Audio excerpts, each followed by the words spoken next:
Okay, good evening, everybody. Can everybody hear me? Good evening, Mr. Chairman. Good evening. Okay, I would like to call to order this evening's special meeting for tonight, February 16th, 2022. And is there somebody on that can put up the flag for us? Okay, there we go. If we could all rise and turn and salute the flag, please.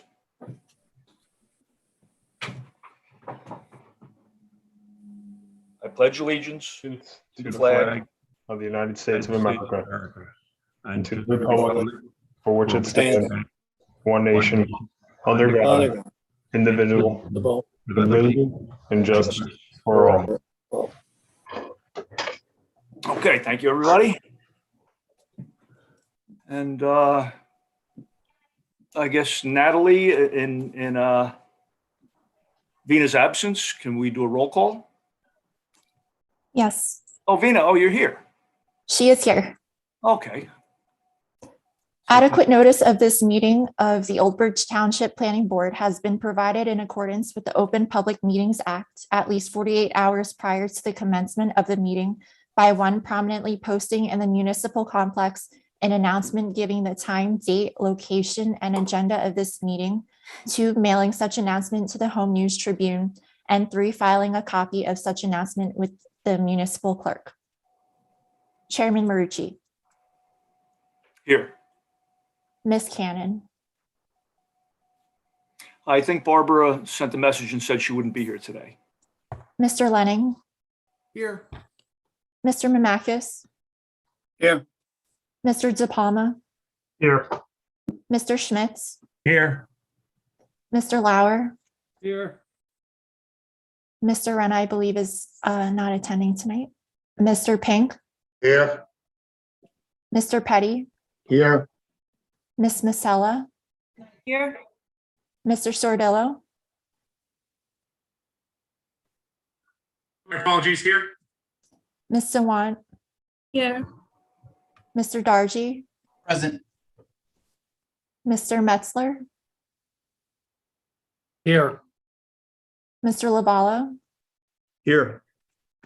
Mr. Miller. Here. Myself, Ms. C. We can proceed.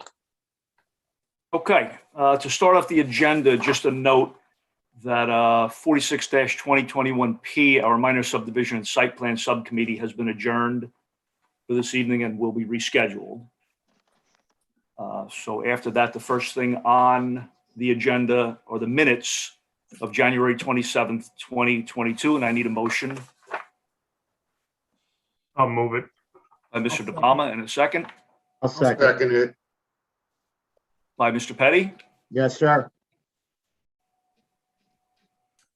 Mr. Lenning. Yes. Mr. Mamakis. Yes.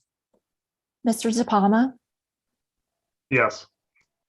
Mr. Schmitz. Yes. Mr. Lauer. Yes. Mr. Pink. Yes. Mr. Petty. Yes. Ms. Masella. Yes. Chairman Marucci. Yes. Okay, the first application we have on this evening is the major final site plan 42-2021P, Segma Old Bridge. And this is basically dotting the i's and crossing the t's from the preliminary meeting we had, the special meeting we had a month or so ago. So as long as the applicant's in line with our board professionals, and we will move on it. So Vina, is Mr. Policastro? Yeah, for the record, Mark Policastro, can you hear me okay, Mr. Chairman? Yes, perfect. Yeah, I think you characterized it adequately. Our first witness is Mr. Gersberg. I'd like to introduce Ephraim Gersberg back onto the record. Mr. Gersberg, are you there? I'm here. Can you hear me? Yeah, perfectly. Please state your name for the record. Ephraim Gersberg. Mr. If I Segura. may, Mr. Gersberg, could you please raise your right hand? Do you swear or affirm the testimony you're going to give this evening is the truth, the whole truth, and nothing but the truth? I do. Yes, Mr. Gersberg, your role in this project, very briefly. I'm the owner of the development company 2020 Acquisitions SEGME Real Estate, that is developer of the property. Yeah, you have some brief comments. Is that correct? I do. First of all, I want to thank this board again for again taking the time for a special meeting. It doesn't go unnoticed to, I believe, the developer and I think the residents of the town, the hard work that you guys have done. I also have to thank all the professionals who have been involved, because they spent a lot of time the last 6 weeks and tons of meetings to get to us where we are. And it wouldn't have happened without a lot of work from a lot of people. And I have to thank everybody. Just briefly, 3 points that really came out of the last preliminary meeting I wanted to address, and then I'll let the professionals take over. And that is, one question was regarding trees. And I'd like to just talk about the trees. We had a few good meetings with Gary, and we were fortunate, Lavello, and we were fortunate enough to come to some ideas and concepts. And what we've agreed to, you'll hear later today, is that we've agreed to plant 10,000 whips and yearlings, 5,000 of each. And that's going to be not only on our property, approximately 2,000 of them, but also on the town's property. And Gary has generously taken ownership of trying to help us find land. And we've worked with the town professionals to start to identify land already to start the planting.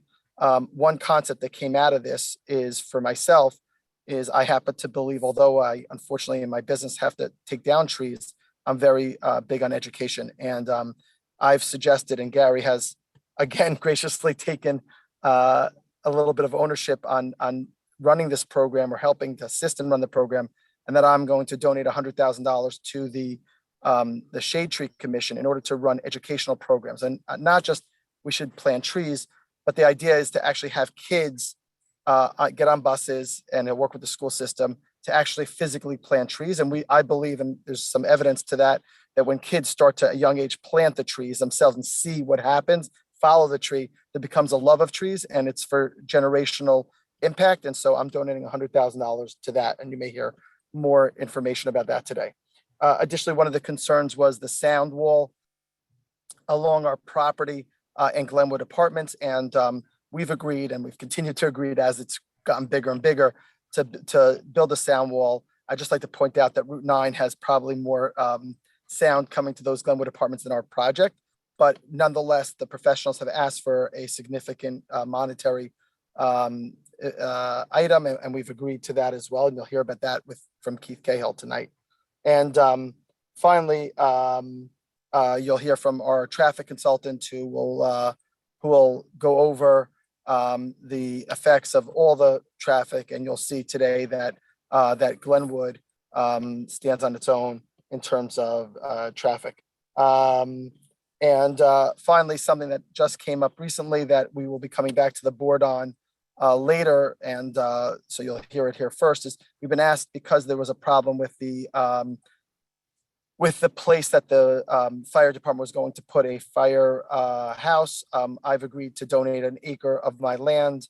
We'll come back eventually and subdivide out an acre that I'll donate, as well as donate $100,000 toward the firehouse and the fire commission. And we'll be doing that. That will not be in this presentation, but you should know it's out there, that we're going to figure out how to do that. And we're going to get it done on our property and donate it to the town. So with that, I appreciate everything. And Mark, I'll give it back to you to get the real information. Great. That's all we have for Mr. Gersberg, Mr. Chairman. Thank you. If there are no questions, we'll proceed with our first witness. Mr. Chairman, I think we should go with the procedures we've done. Aside from the first application where we open it up to questions of the board and the board's professionals, and then we open up questions of the public, I think that actually moved the applications along a little bit faster. Okay, so for Mr. Gersberg as well? Yes, yeah, he's still a witness being testified. Okay. So, Thank you, Mr. Sordell. Excellent. Excellent. Excellent. Thank you. Okay, from the board professionals, do we have any questions of Mr. Gersberg? I don't have any questions for Mr. Gersberg, Mr. Chairman. No, I have no questions at this point. I don't have any questions for Ephraim either. Okay, so moving on to the board members. Anybody here have any questions? No questions. Chairman, just a comment. Mr. Gersberg, thank you for working with the township and the board professionals, as well as the fire. Actually, it's the first hearing about the $100,000 for both the Shade Tree Commission and the firehouse. Thank you very much for working and, willing to invest not only in the businesses of the town, but also in the town itself. Thank you. Happy to do it. Really am. I really am. Same here, Chairman Marucci. Ephraim, ditto on what Councilman Palmer just said. But just the hearing and understanding that you're giving back to the community in these donations and providing, very important things to our township.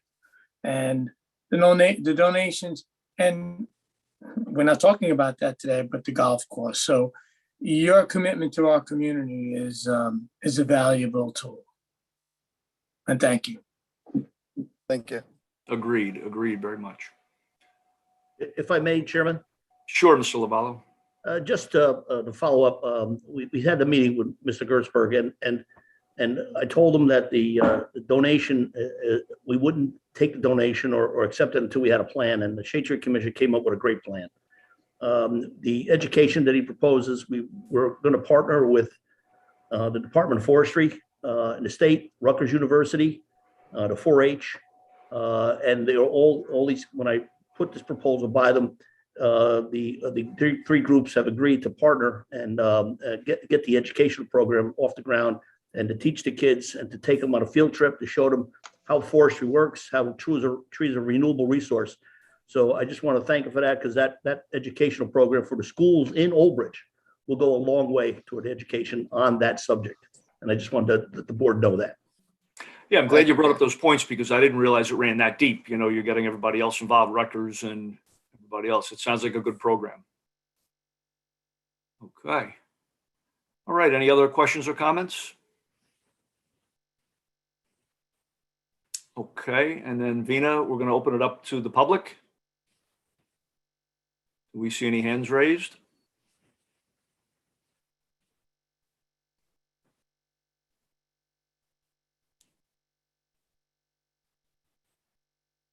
There are no hands raised. No hands? Okay, we'll give it a 20 or 30 seconds.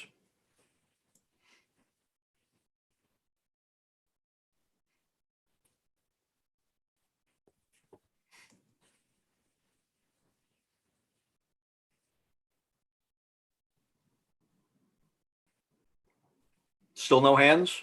No hands, Mr. Chairman.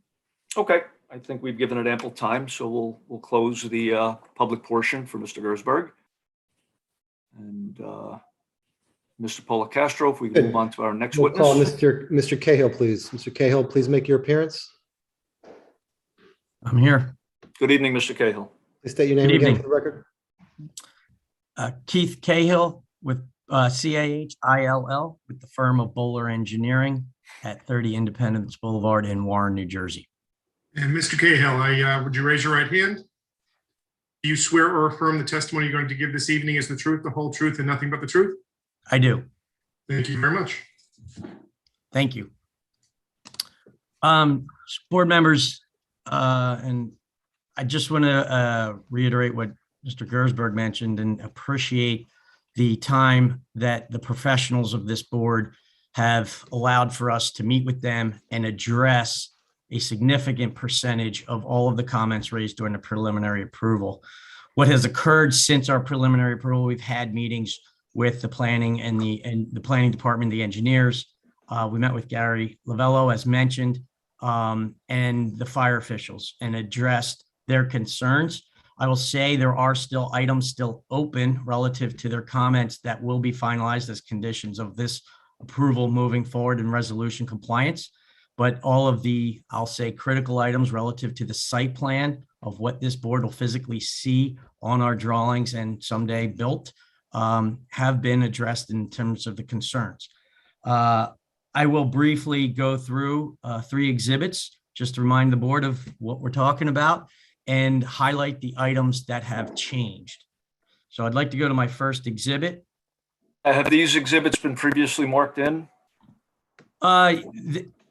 Yes. Why don't we just for ease of discussion, just let's enter them and just describe them. It will not take long. Okay. Sure. And I'm trying to get control here, so give me a second here. Sure. I'll share my screen. Okay, my first exhibit. I hope everybody can see this. Golf aerial Yes. exhibit. Yes. This was marked at the prior meeting, but I'm going to label this. It is dated 10/5/21, prepared by Bowler Engineering, and it's aerial exhibit. What's outlined in yellow is the site that we're discussing, which is currently the Glenwood Golf Course. You may recall we had a subdivision that essentially took 2 larger pieces of land that in totaled approximately 283 acres, and we subdivided into 2 parcels, A and B. Tonight, we're talking about parcel A, which is approximately 195 acres, which is essentially the majority of the Glenwood Golf Course. Just for reference, north will be to the right side of the page, and I'll give you a quick surrounding. Route 9 is to the bottom of the page, heading in a north-south direction. Top of the page, you can see White Oak Lane to the west. To the north, you can see Jake Brown Road and the existing Board of Ed property, and to the south, the Glenwood Apartments, residents towards to the south end of the site. As mentioned, the subdivision created Lot A, which is the focus of this, of being 195 acres. I'm going to go to my next What are we calling that exhibit? aerial exhibit. Aerial exhibit. Okay. Which is A1. A1. A1. Thank you. Okay. Again, I'm going to share my screen here and pull up my second exhibit.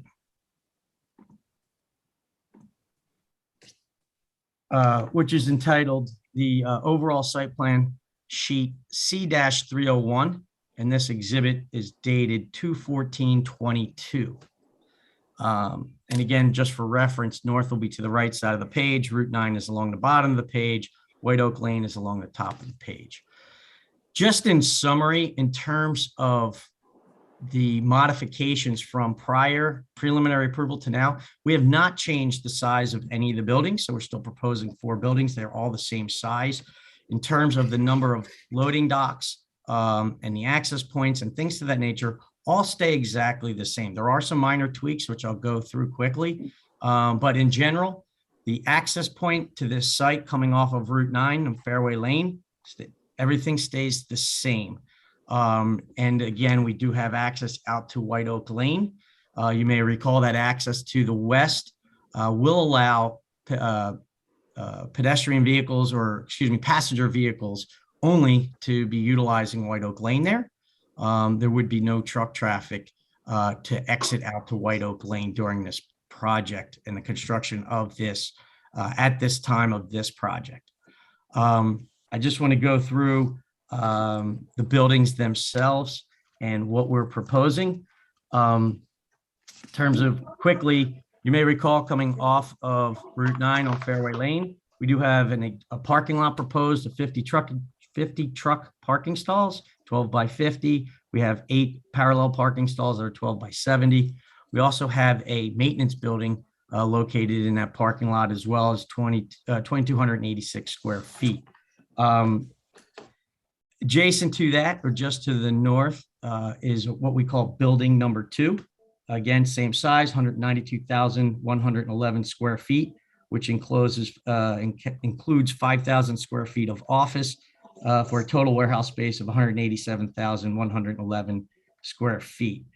We have 30 loading docks there, doors with 2 drive-in doors where you can bring like forklifts or things as necessary. I'll say 2 of those docks, so 30, is going to be reduced down to 28 relative because we're going to have our trash compactors in those spaces.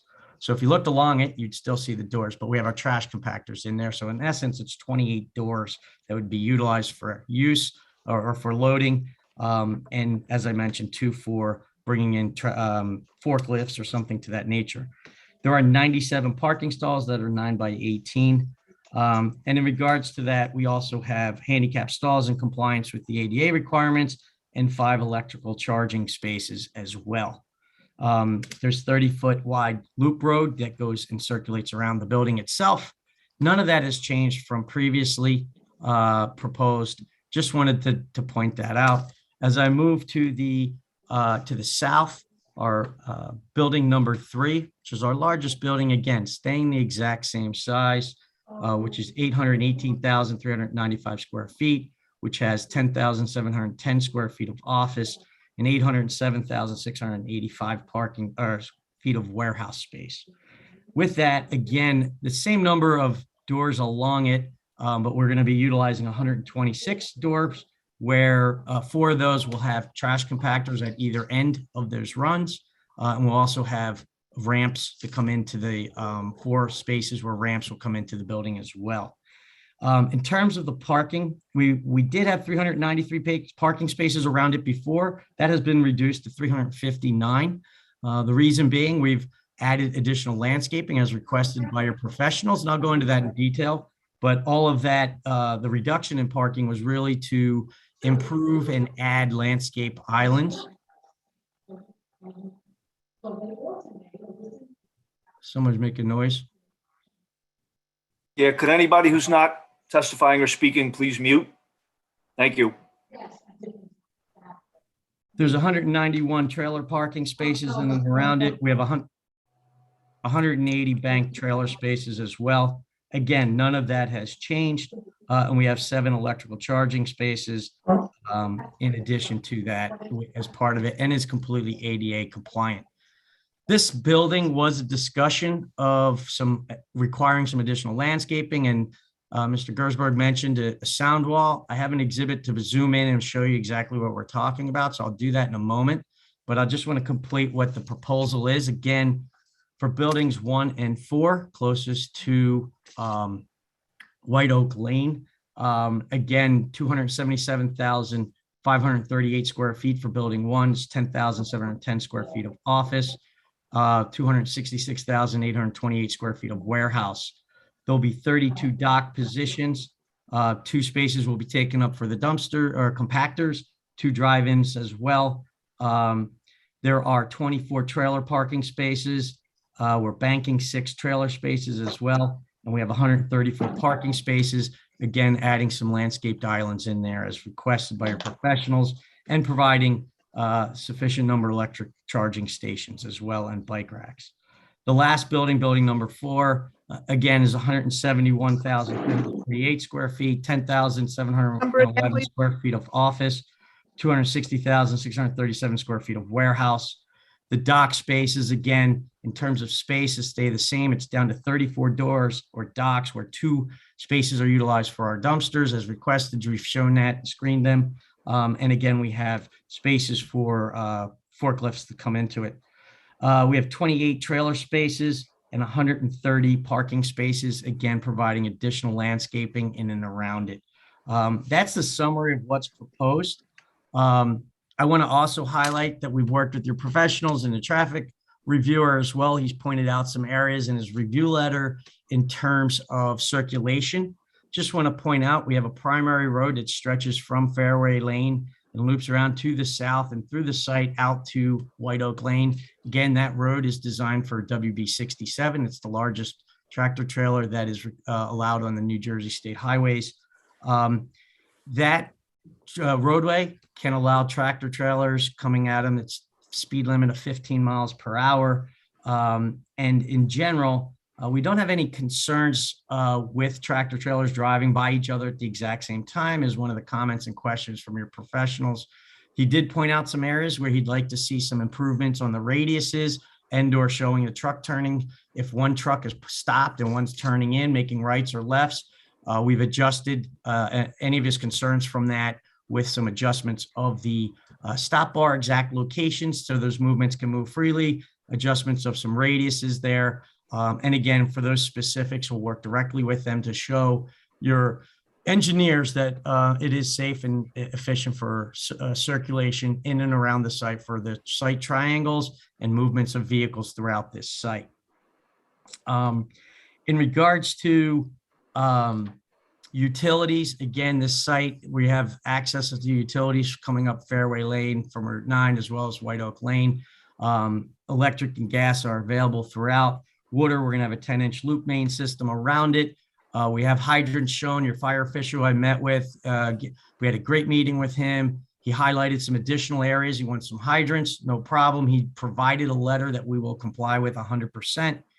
He wanted external doors where the sprinkler rooms are, clearly calling out each fire department connection and having a hydrant within 100 feet of it. Again, all of those items and fire lanes shown, not an issue. We'll provide that to him as a condition of approval without any issues. In terms of water and sanitary sewer, working with the OBMUA, there is sufficient capacity and availability of it. We're in that process of their three-step process for approvals. Once we go through and finalize site plan approval and obtain their final approvals, we'll then apply to the state for the sanitary sewer permit at the state level, as well as the water permit as required.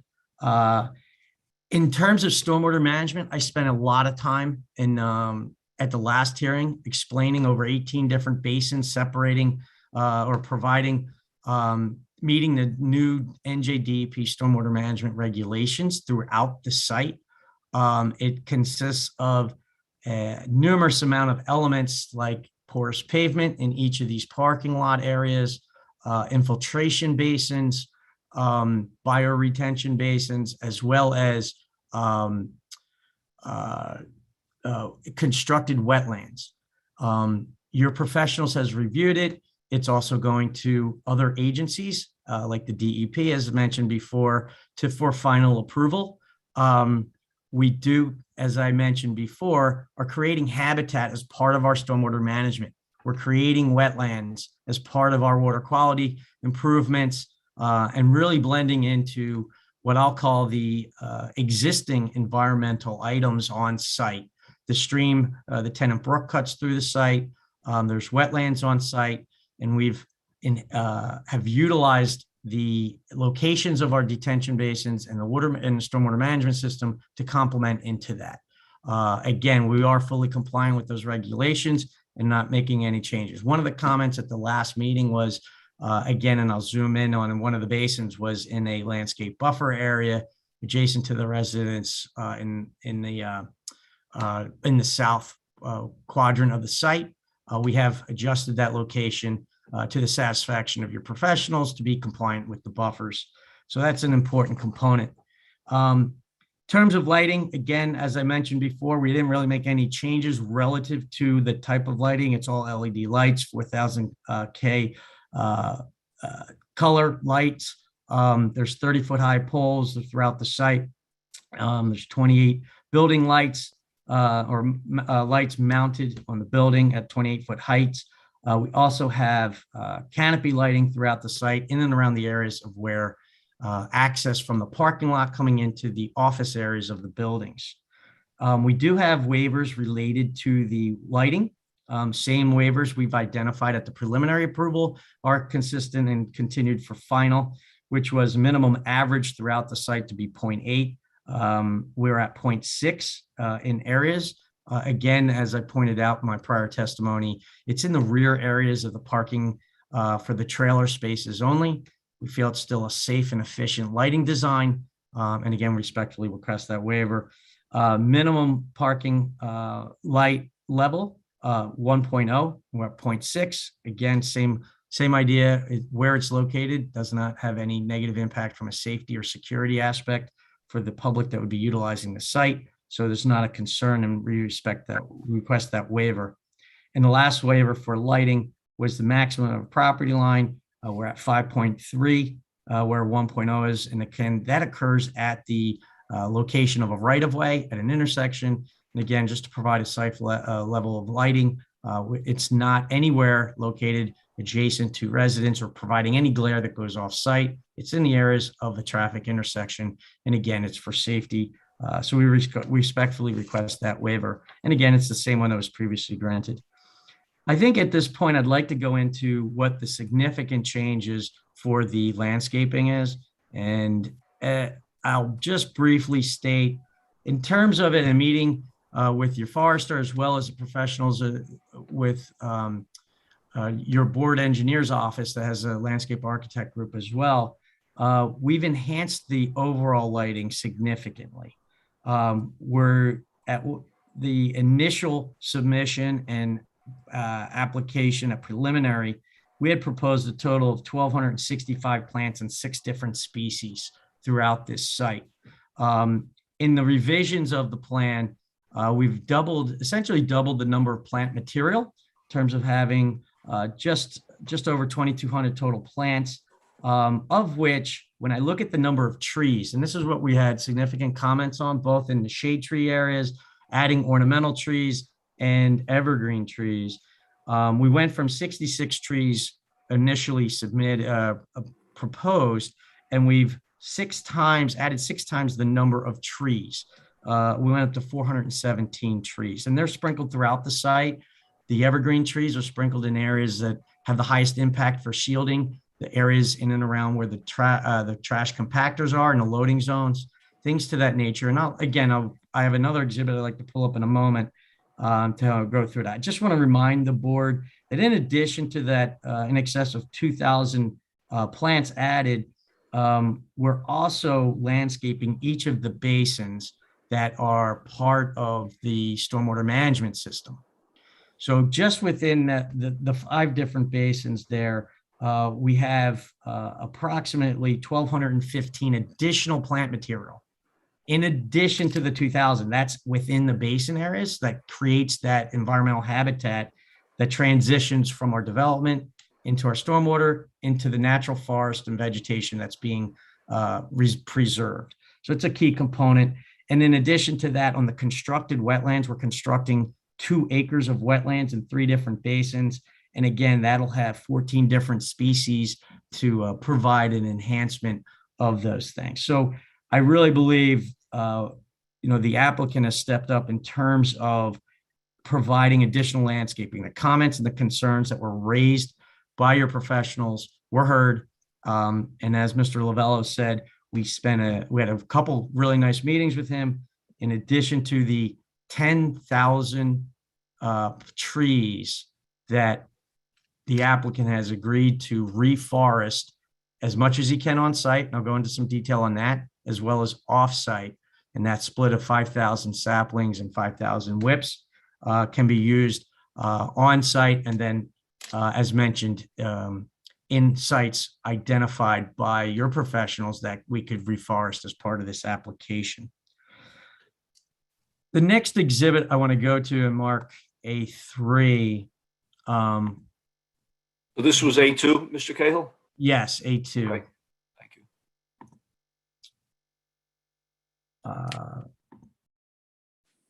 Okay.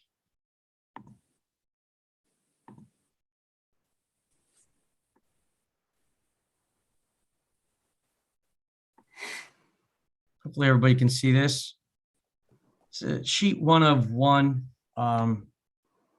It is prepared by Bowler Engineering. It's entitled Site Plan Close-Up, which is, again, in highlighting the one portion of the site adjacent to building 3.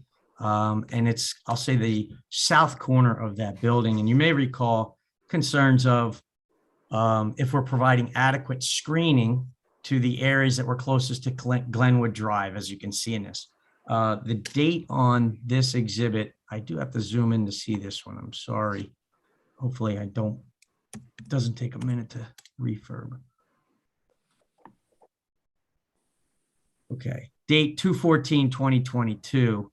And I'll just zoom back out for a moment here and I'll get into some of the details. As Mr. Gersberg indicated, he's agreed to provide a 14-foot tall sound wall that will be along our southern side of our circulation lane that's adjacent to our building 3. This provides a day 1 vertical separation screening, solid screening to any residents that live to the south. I'd like to point out that distance, the closest distance from a building to our building is 300, excess of 300 feet, more than a football field away. The basin, as I pointed in the center of this exhibit, has been pulled out of the buffer area. And in regards to that wall, we've also planted that. You'll see in the landscaping plan, they call Virginia creepers that basically climb the wall and turn it into a green living wall.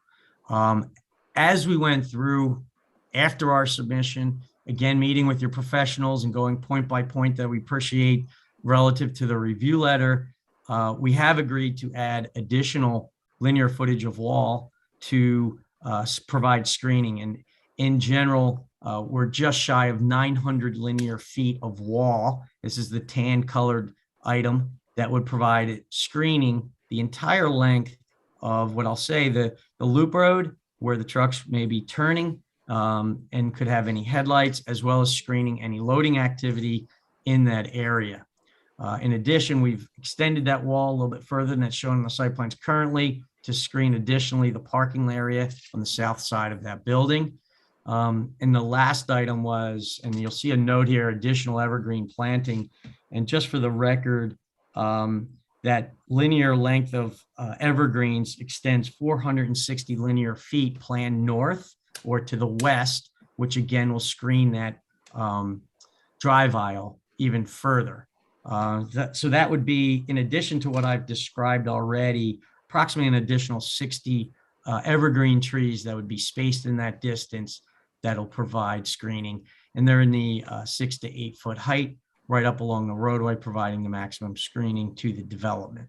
So I think the fact that we can keep, at a minimum of 50 foot of natural vegetation and then enhance it between the wall and the additional evergreen plantings, in the areas further around the corner to this building or further to the west, you can see the natural vegetation extends more than 200 feet of natural vegetation remained, and then it's supplemented with the evergreens. So, and again, just where we've pointed out additional landscaping, you can see the evergreen trees adjacent to the ramp and the trash areas, as well as screening along the parking lot areas to keep headlights from shining off.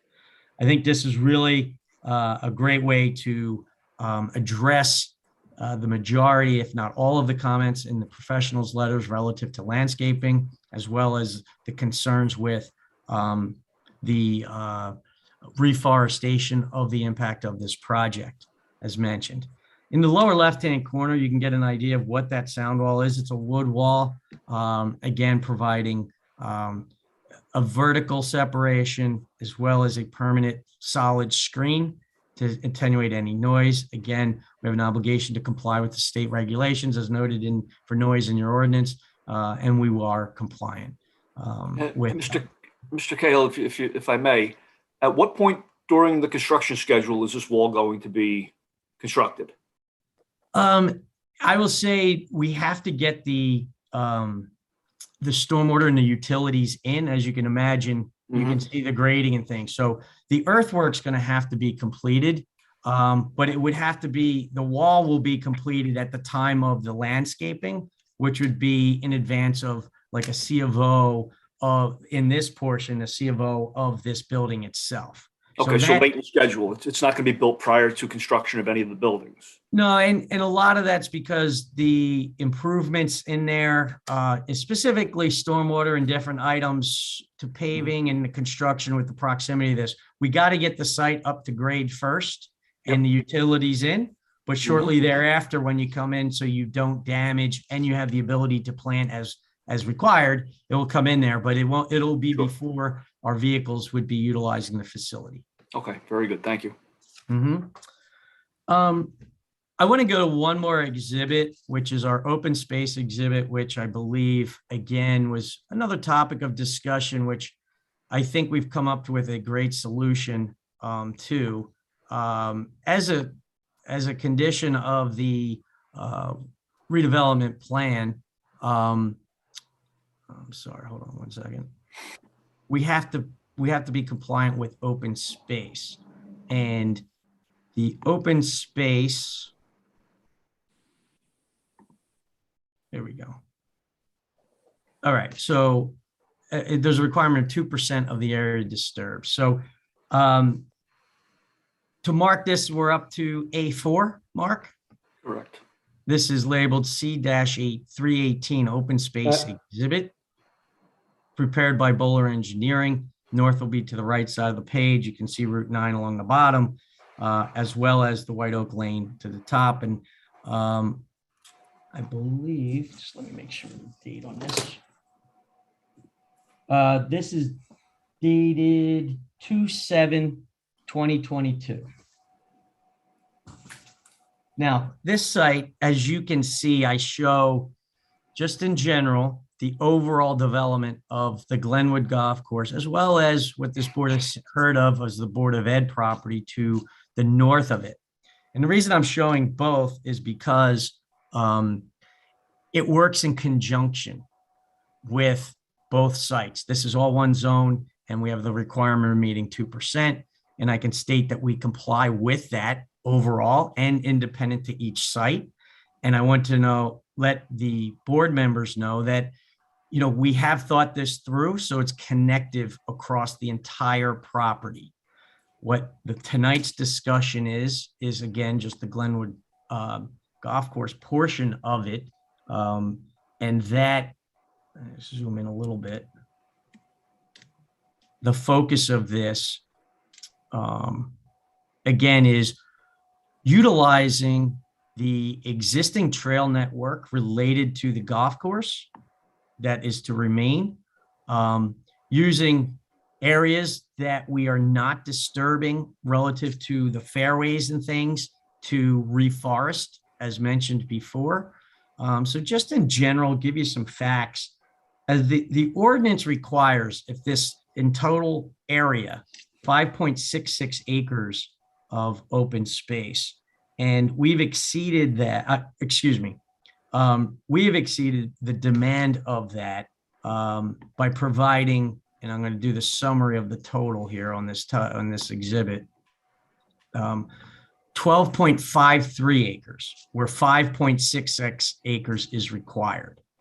So when you look at that, that's more than 220% exceedance of what is required per the redevelopment plan, and we're providing that open space to be utilized. Some of it's wooded, and there's a percentage that has to be wooded, which we exceed that 25% being wooded, as well as providing areas of reforestation of it. Now, I broke it down in this area for just the area of the Glenwood Golf Course site, as we discussed tonight.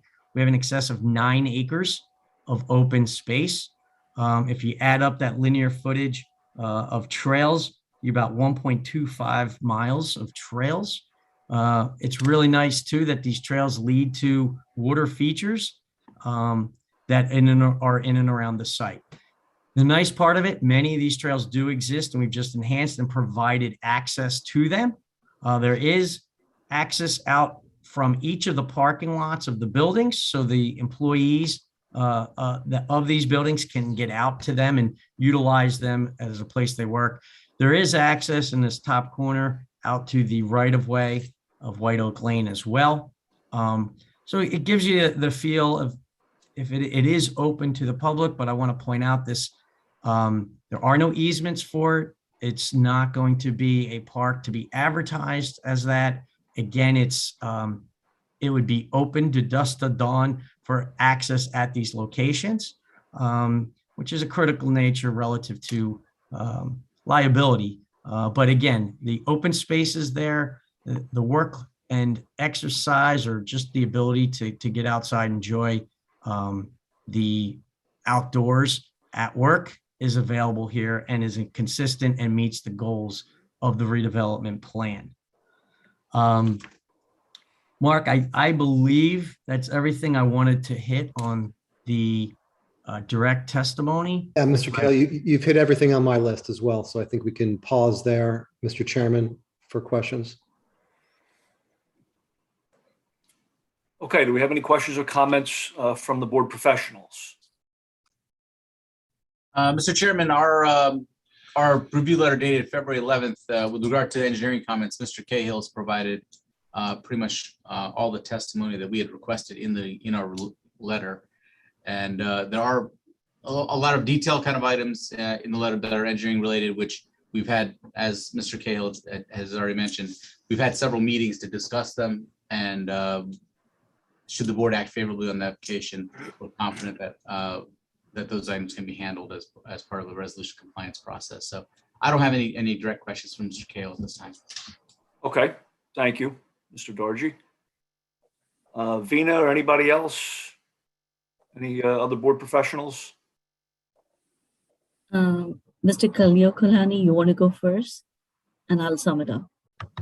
Just to highlight some of our comments, as Rakesh said, we've been meeting with them and they've agreed to address these comments.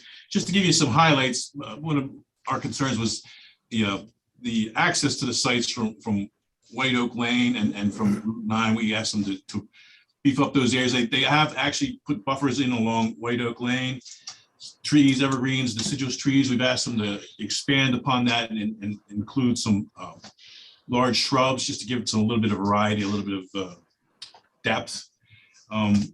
Also along the main drive-in on Fairway Lane, we've asked them to do a little bit of additional buffering between that and the adjacent properties. Other than that, Keith mentioned how many plants. There's going to be more plants, and we look forward to meeting with them and ironing out those details.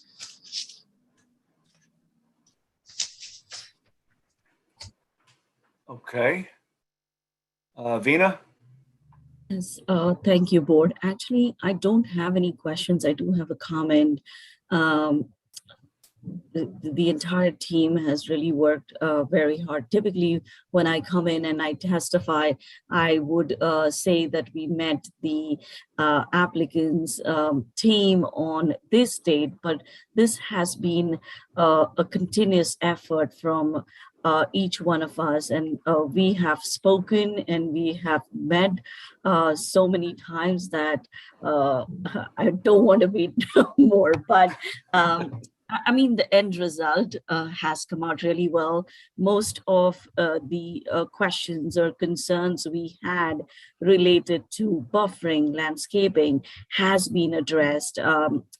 He shared the last exhibit, which showed the trails, because that was one of the concerns the board had and had requested. So we worked with Ephraim's team to flush out those details as well. And I believe most of the planning concerns have been addressed. I thank them for the sound wall, because I know that was a Herculean task, and Keith and I had to go back and forth to finalize on the length of the wall and add some landscaping there. And I think the end product has come out really well. So thank you all for all the efforts. Okay, and thank you, Vina, for the time that you as well as everybody else has put in. I know it's been like we say, a Herculean task, and everybody's really stepped up. Much appreciated. Okay, if that's it from the board professionals, I can move on to the board members if there's any questions or comments regarding Mr. Cahill's testimony. Mr. Marucci, I have a few. Okay, sure, Casey, go ahead. I might have missed it, but can you tell me how tall the sound wall would be? Yes, it's 14 feet, and that's on the exhibit with the detail there. So Excellent. Yeah, the sound wall is instant gratification. As it grows in, I think that'll be really nice. I was definitely concerned about the residents with their trucks backing up, so I think that'll definitely help. the next thing, the walking trails, I think that's a great touch. It gives like a little hideaway for the residents, where they could utilize that. Would there be signage just mentioning that it's dusk to dawn only at like the entrance points? Yes. Excellent. And we talk about, this might be for Mr. Lavallo, but we talk about saplings and whips. Can you just explain to everybody what a whip is? So not everybody might not be aware of what that is. I would go ahead, Mr. Lavallo. He'd probably say it better than I can. So The basic difference between the seedlings and a whip is a seedling is usually a 2 to 3 year old plant that's 6 to 12 inches tall, which planted would require a lot of maintenance, some mowing and things like that. And the deer love those things. The whips are anywhere from 6 to 10 feet tall, and they're several years old, and they're above the height of deer browse and have a better chance. So I asked for the whips so that it would minimize the maintenance, give us a more higher impact once the trees are planted, give them a head start. And the seedlings will be done in areas where we can plant very close together, such as maybe a pine forest, and that could be tighter. Where we plant whips, we generally go to deciduous trees so that they have more space and they're above the height where deer can damage them, because there is an awful lot of deer out there, and they'll be moved around a little bit. And once the construction settles, they're going to be moving back in for brunch over there every day. Absolutely. So I hope that answered your question. Yep, perfect. Yeah, so those are a few of my concerns. I like the bigger trees. They're going to establish faster and get that forest generated, which is really nice. And that's all I have for now. Thank you. Yeah, and follow up to that, every area that we talked about has been planted. Some parking lot spaces were lost, but areas where there were no trees and, for example, space around the basins, on the berms, landscaping was put there. Almost every area where there was nothing, there's something there now. And there are the 2 to 2.5 trees, some 3-inch trees also are on a schedule. So there'll be, that was a significant improvement from the first round. Excellent.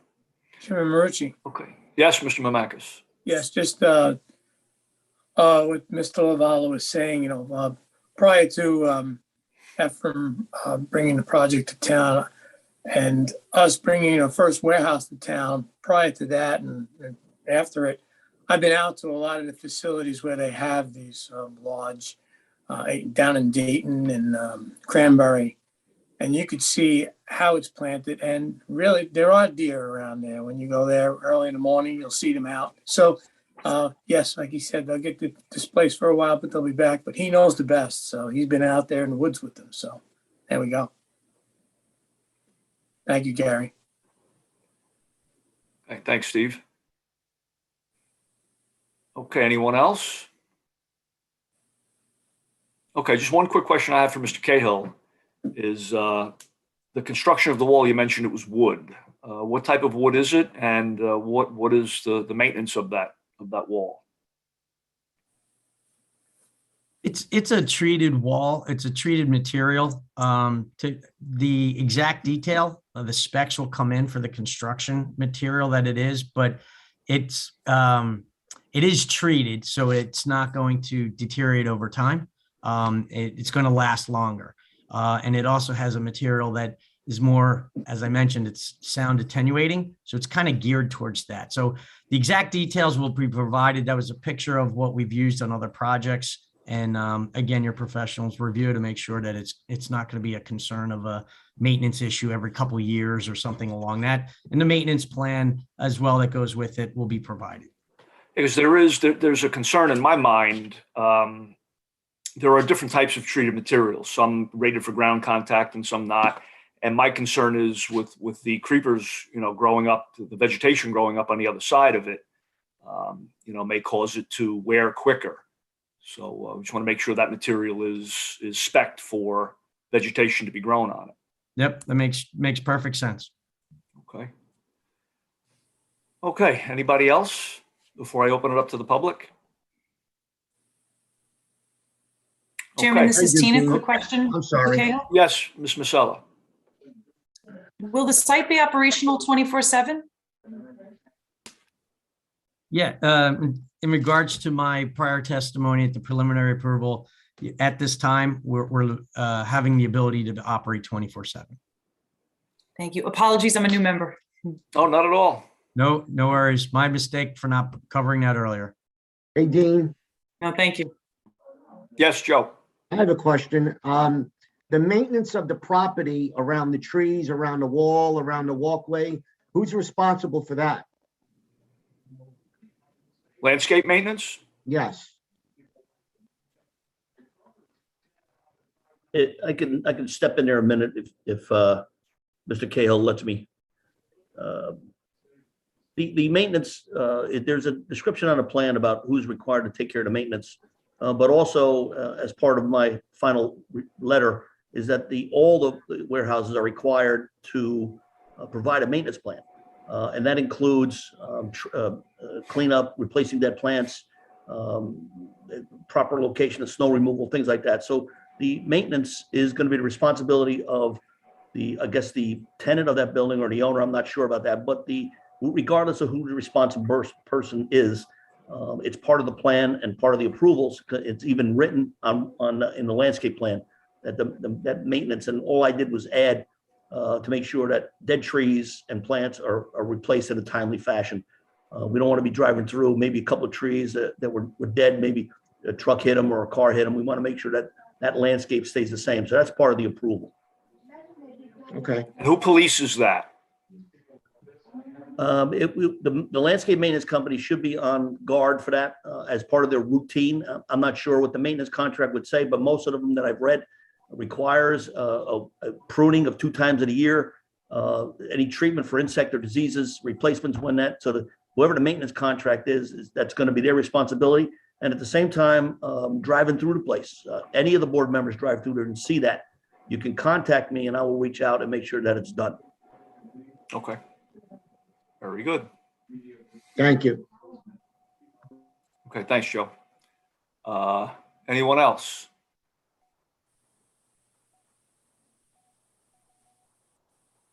Okay, we'll open it up to the public for questions just for Mr. Cahill's testimony at this point. And do we yet see any raised hands? No raised hands. Okay, we'll give it the customary 30 seconds.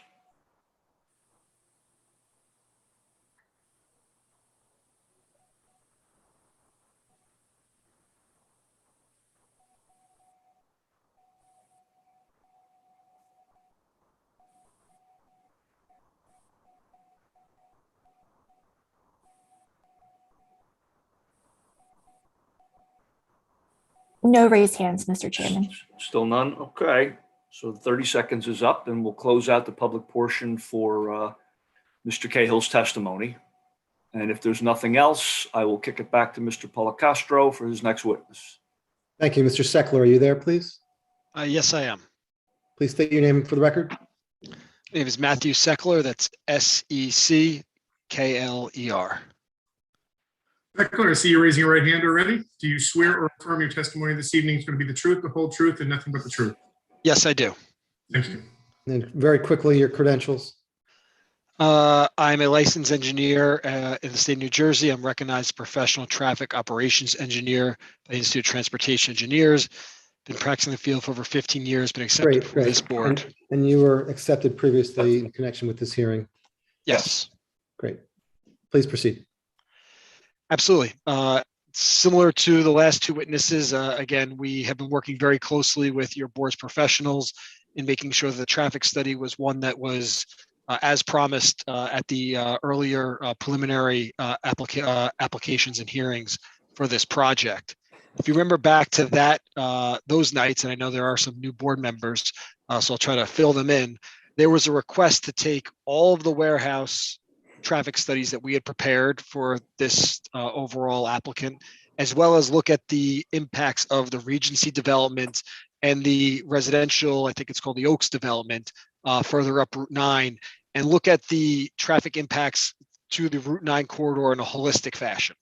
So we did is between the last set of hearings and today, is we updated our traffic impact study doing just that. We included additional intersections. The board and their professionals, and I think members of the public, wish to see impacts as far down as the Route 9 intersection of Spring Valley. We also, again, studied Route 9 and Ferry. We looked at Route 18. There were some questions about would there be impacts towards Route 18 and truck traffic using Route 18 instead of Route 9 to get to places. So we included the Route 18 intersections of Ferry and Spring Valley as well. And again, provided this holistic look at the traffic impacts of not only this application, the Glenwood area, as well as all the warehouses that we've brought before the board. And again, as well as those two other applications further up Route 9 for the retail and residential applications of Oaks and Regency. Summing up in terms of what the conclusions were, I want to remind the board in terms of when you look at levels of traffic impact, you look at the amount of traffic generated.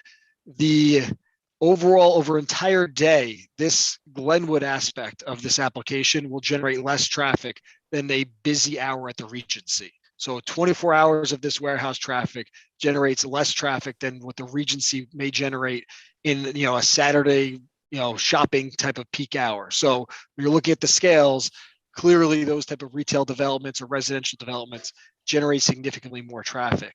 We also, and it was a request by the board and the board's professionals, is we had a couple of sample sites that the applicant has been have a relationship with.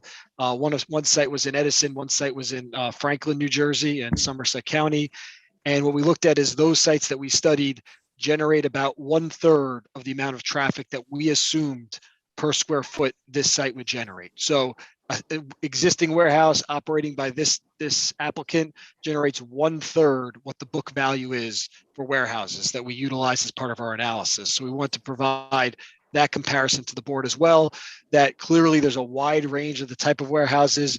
You heard stipulations in terms of the type of warehouses that we are agreeable not that we would not have on this site. And again, existing sites generate down to 1/3 the amount of traffic versus what our analysis is currently based on. We performed our analysis, obviously for this specific set of warehouses for Glenwood, sees the majority of its traffic utilize the fairway lane approach to Route 9. That's the main access point for this portion of the development. We do know that there is connections to White Oak Lane. The White Oak Lane heading southbound towards 516. That access is only for passenger vehicles. So again, potentially workers of the site, they may be able to utilize that 516 connection on White Oak Lane. But all trucks would be restricted to only utilize the Route 9 access points. As part of the overall development, you saw from Mr. Cahill how the site plan kind of interconnects and works its way through a series of connections to Jake Brown, so that in the eventual final condition, assuming all DEP permits are in hand, we would have connections from this set of warehouses both to Fairway as well as Jake Brown. So we'd have access to both of those roadways. As part of the traffic review, and I know your traffic reviewers on hand there, they astutely pointed out that obviously while we have our best intentions and we hope that DEP follows exact timelines of schedules, that the connection to Jake Brown may not coincide exactly when these warehouses may come online. So they had us work a couple of other permutations with our analysis. And that's where, again, I got to thank your board's traffic engineer for continually allowing us to throw more and more data at them, more and more analysis at them with all these different permutations, because again, they were trying to understand that, while we have best intentions, the DEP and these other agencies may not be on the same timeline as we would all like, everyone on the board and the applicant as well. So we ran different trip generation analysis, different trip distribution analysis, and looked at what would happen if we did not have access to Jake Brown Road for this development, in the future when the building's open. Based on that analysis, we received additional comments from the board's traffic engineers for some requests regarding some modifications to geometry, some of the jug handle geometry to be adjusted for truck traffic. or easier, efficient movements of truck traffic. And as we've told the board's traffic engineer, as we've kind of worked through this process, we actually have permits in hand for a number of those kind of tweaks to the jug handle. But for the ones that we currently do not have, we'd be glad to file those applications with Department of Transportation, as soon as, within a month of hopefully seeing a conclusion of this specific application. Obviously, we can't control the DOT timeline, as well as we can't ensure that they are going to specifically agree to the suggestions made by the board's traffic engineer, but is something that we will, keep the board's professionals copied on all correspondence, so that they see that any of the improvements that they deem necessary for the efficient movement of truck traffic and car traffic through the jug handles around the Fairway Lane and eventually the Jake Brown Road intersections are filed. And again, once we receive any of those permits, we'd be happy to make that construction occur. So again, just in summary, for what we have done from the preliminary application to this final application, is we provided that more global traffic impact study looking at the cumulative impacts, not only of all the warehouses, but the other developments north of Route 9. We did comparison studies to existing warehouses and found that those warehouses generate about 1/3 the amount of traffic of what our book values are, which is what we've included within our studies. And we found that we've performed a number of permutations, assuming that certain roadway connections are online and certain roadway connections may not be online. Obviously, the more interconnections you have, similar to water, the better traffic will be. When you have multiple routes and if one roadway gets congested, you have a kind of relief valve. So as the roads kind of reach their master plan state, when the connections to Jake Brown Road, eventually Bordentown Road are brought in, you'll see better levels of service, better or decreases in delay for the overall roadway network as it reaches a happy medium. But we believe that the analysis we provided shows that these roadways could operate at acceptable levels. One thing that I, again, just want to mention is it's generally, it operates at acceptable levels. There are certain time periods, specifically that PM peak hour, that kind of rush hour period on Route 9, where you would see potentially extended delays on Fairway Lane, specifically, as it relates to our site. Route 9 is generally, I would say, unaffected in terms of added traffic from this development. But obviously, as those warehouses, empty out at the end of the day, if they do not have staggered kind of work times, there could be some delays on Fairway Lane just during that evening peak hour. So really during 23 hours a day, you really wouldn't see any significant delays on Fairway Lane. Perhaps there may be 1 hour of the day, on a shift change in the evening rush hour, where you may see some delays towards Fairway Lane. And I believe that your board's traffic engineer has identified some potential improvements that could be realized at that intersection to help relieve some of that congestion that may occur during that 1 hour of the day.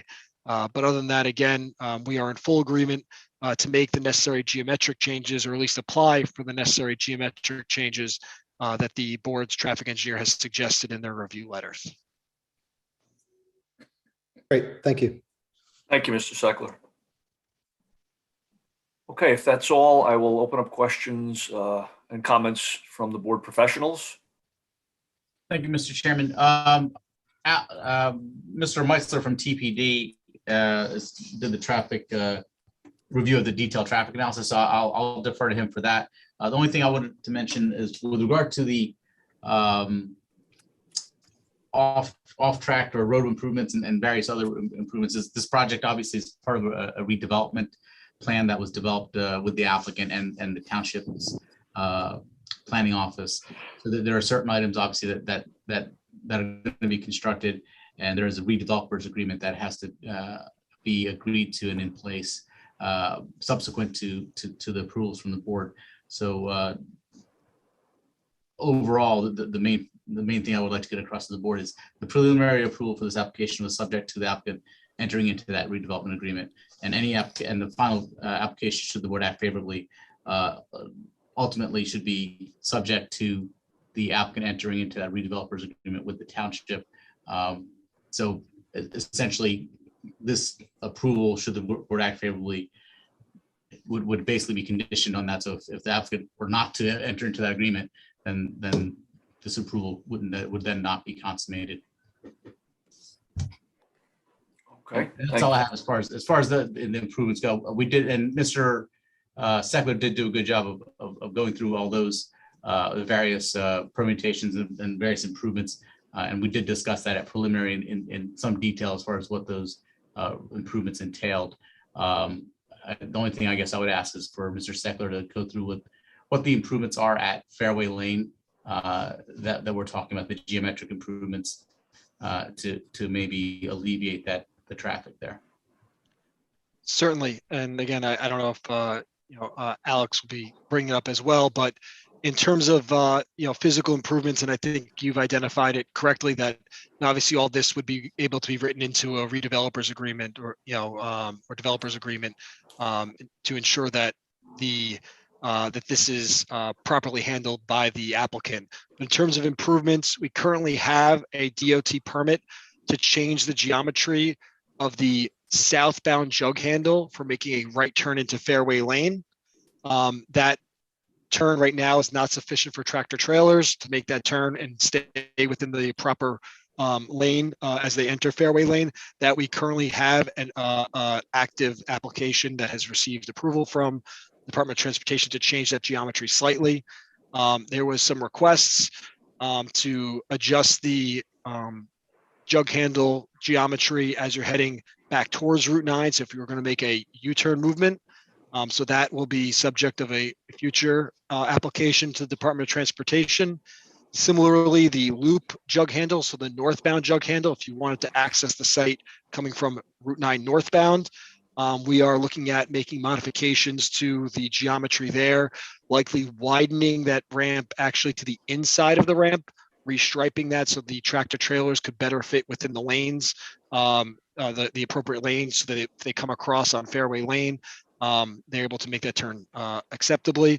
That said, as mentioned on the earlier hearings for this project, the majority of traffic is coming southbound to this site based on where the turnpike is, 287 is, the port, those destinations. But again, if a stray tractor trailer decides to come from the south, we will be making an application to adjust that alignment. In terms of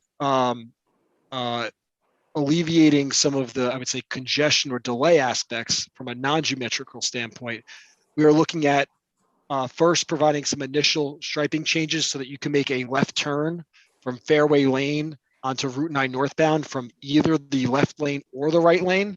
So basically you'd be able to have left turning traffic use both lanes on Fairway Lane.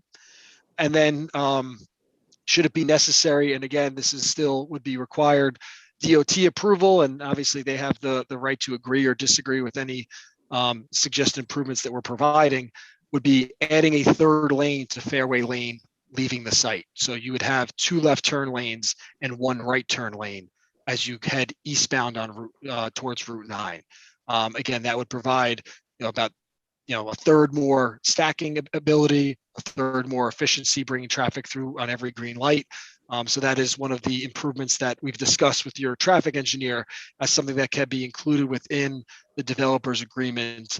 As an item that the applicant will be required to make the application to Department of Transportation to seek, again, widening Fairway Lane to provide for 3 lanes leaving the site at Route 9 as opposed to 2, which is what's out there today. So those are the improvements as they relate to Fairway Lane. Thanks, Mark. One other thing, Mr. Chairman, just I know Alex is sort of chomping at the bit to have his turn.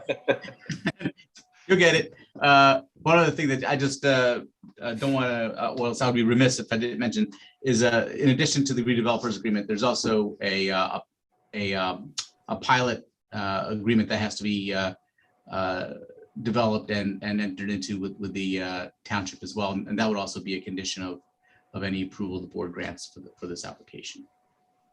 All right, now you can go, Alex. Thank you, Mr. Dargy.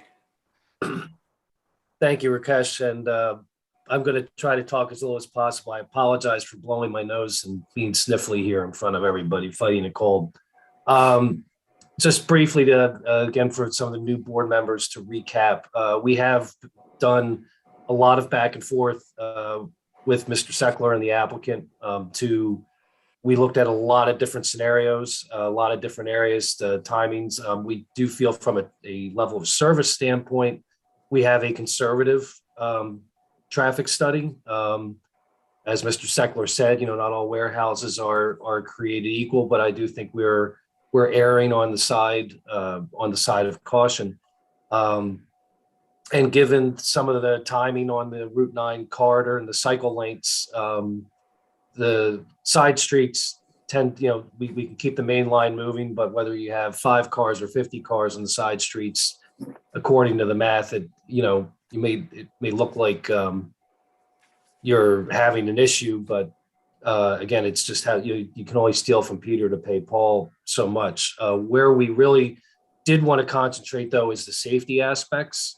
As Mr. Seckler went through, for the geometrics at the jug handle, not only for the turning sweep of the trucks so that they don't inadvertently clip a car in an adjacent lane, making sure that there's the proper radiuses, but also that they don't get stuck making a turning movement and thereby, for lack of a better word, gridlocking an individual approach for not being able to make the turn. So certainly having the geometrics and the sweeps proper for a WB67 was a priority for us. I'll just also reiterate as Rakesh, as Mr. Darzi said earlier, that these improvements will be all programmed into the redevelopers agreement being prepared to the town. But at this time, Matt, I know we've gone back and forth a lot. I do not have any other specific questions for you on that. Okay, thank you, Mr. Metzler. Okay, any other testimony? Okay, sure. Vina. I just want to add something.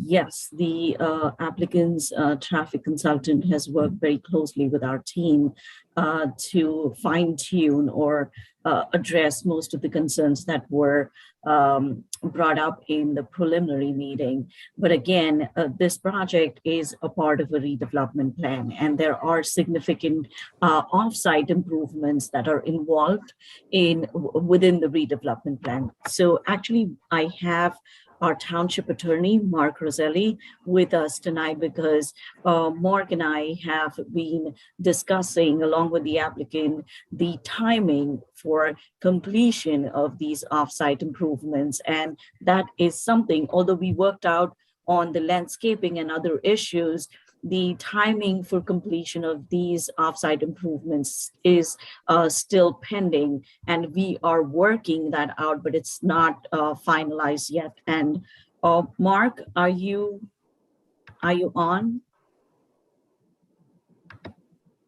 I believe Mark's on as an attendee, so he would have to get promoted as to a panelist.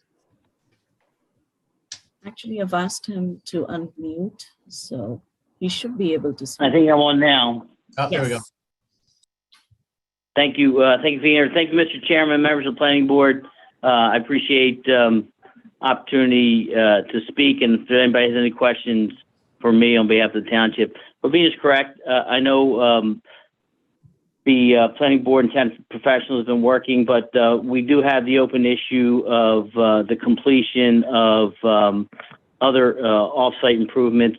And when I say off-site, there's some that are obviously off-site, meaning, for instance, the Lambertson Golf Course, but the off-site improvements that have been discussed and that are concerned that we want to finalize really are within the redevelopment area, and a lot of that are the roadways that are part of the redevelopment plan. And in discussions that I've had with the applicant's principal and his counsel, we sort of see that as a homogeneous area, recognizing that there's some restrictions as to the timing. But we've been in discussions and negotiations with the applicant as to the timing of those items. And I know he's scheduled to come back next week, I think, in front of the board. And we being the township, and I think the board's professionals would agree, would like an opportunity to finish discussion with the applicant as to the timing of some of those improvements prior to the board taking a final vote. So it's important to us, obviously, and yes, they'll be captured in a redeveloper's agreement as well. But and I mentioned this to the principal of the applicant. While the warehouse stood on its own, I think a lot of the traffic information that was provided, obviously it would suggest that there's no problems. However, I think you have to take a step back and look at the overall site and know that there are related issues and related traffic issues with respect to the overall site. We're confident that I think we can hammer those issues out, but just want to relay that concern to the board. Okay, thank you, Mr. Roselli.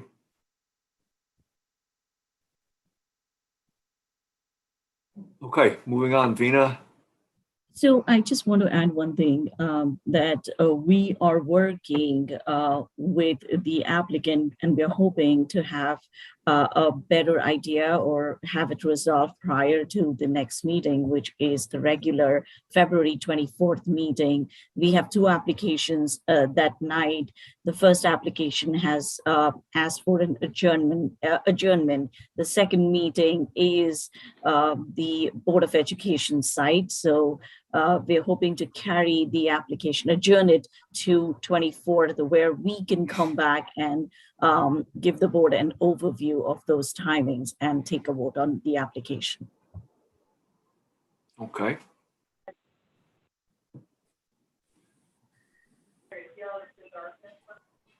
I'm sorry. Okay. Do we? I guess we're basically still on Mr. Seckler, and if there's any other comments or questions regarding his testimony from the professionals, and if not, I'll open it to the board members. Any questions from any of the board members? Mr. Marucci? Yes, Mr. Lenning. I always respect the board members and the board professionals, especially on a project of this scale. If they're asking for some additional time and we do have a meeting planned, relatively soon, that, we give the board professionals enough time to make sure all the loose ends are tightened up. The roadways have always been a concern of mine. I've asked in several other meetings about the staging of them. So I think that's really important that, if they want to, hold off on the vote, that we do that just to make sure all the loose ends are tied. And this can be part of the resolution process, correct? No, Mr. Chairman, I think what we're saying is that as far as voting on this particular application, we have the application for final site plan approval for the Glenwood warehouses, that the vote on that be held off until next Thursday when we meet again for the applicant's other application. Gotcha. And just for the record, I concur with Mr. Roselli, Ms. Savant, and Mr. Lanning on that. I think providing that little bit of time, I think that would give us some time to get that additional clarity. I'm sure there are other board members who sort of have the same kind of concerns and curiosity that Mr. Lanning has. So that extra couple of days will give us some time to provide that clarity for the board as well. Okay, agreed. One more thing, I just want to say that a lot of useful information was presented tonight. First off, the off-site improvements, the education fund, and just everything that's been presented, I think has been extremely valuable, in my final decision. And just those couple extra days, to finalize all the paperwork would be great. Thank you. Okay. So, Mr. Policastro, now this concludes Mr. Seckler's testimony. It does. Okay. We have nothing Hey, for this. Dean, We have one final witness. Well, Mr. Chairman, we still do need to open it up for any, any board members' questions. I don't think we got to there yet, and then public. Yes. Okay. Dean, I have just one question for Mr. Seckler. Mr. Seckler, you talked about earlier how the rate that you are showing in your thing versus the actual in the studies. What is the, and I'm sorry if I missed it, what is the discrepancy, like percentage wise or number of cars, trucks, whatever that might be? It's a bit, so we use the IT book value, which is a compilation of traffic data that's been collected over probably at this point, 30 years of warehouse uses where they count the trucks and cars coming in and out. We had done our own counts at a warehouse that the applicant had constructed, I think within the last 2 or 3 years. So again, they're very modern style warehouse in this type of design. And the actual operating warehouse was 1/3 the amount of traffic than what the book value says. So and again, I don't want to put words in your board traffic engineer's mouth, but when he was stating that he believes this was a conservative analysis, it's that we're using the book value when in actuality, it could be the third of the traffic of that book value. Mr. DePalma, if I could just maybe I'll add to what Mr. Seckler is saying. The IT trip generation manual is a compilation of thousands of sites across, a varying size, and they give you average rates and fitted curve equations. But in reality, not all warehousing facilities are created equal. There's the final, there's some final fulfillment centers that of course generate a ton of traffic. This isn't what we're talking about in this particular application. We traffic planning design have done numerous studies on similar size warehouses as well. And, I will support Mr. Seckler's assertion that most facilities like this will generate less than what the IT trip generation manual does state. That being said, they are using the higher trip generation rates, which which gives us a conservative analysis and some buffer, room and wiggle room on that. So Mr. Metzler, they basically what you're saying is they lump into this empirical data that they lump all warehouses in. They don't separate out like a fulfillment center as well. There are Matt, what do they have now? 6, 7 different warehouse uses in ITE, and they're various shaped sizes of uses, and some aren't applicable, but we used land use code 150, which is general warehousing. And under general warehousing, there could be a lot. It's a good catch-all for lack of not having a specific tenant that can give you that can give you exact operational. Say I'm going to have X number of employees. I'm going to do this. It's a good aggregate catch-all.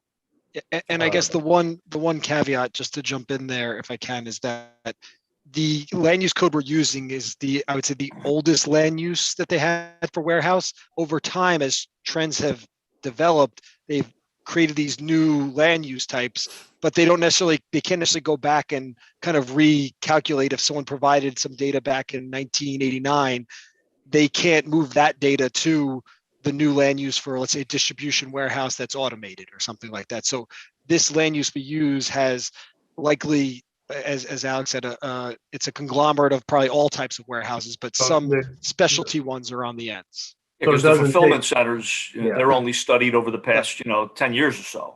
Exactly. And it doesn't take into account anything new, any new technology or work days. It could have been like there was a 8 to 5 work day and that was it. And then there was no traffic at night, but this was the time. But now it's more dispersed amongst it's evolving.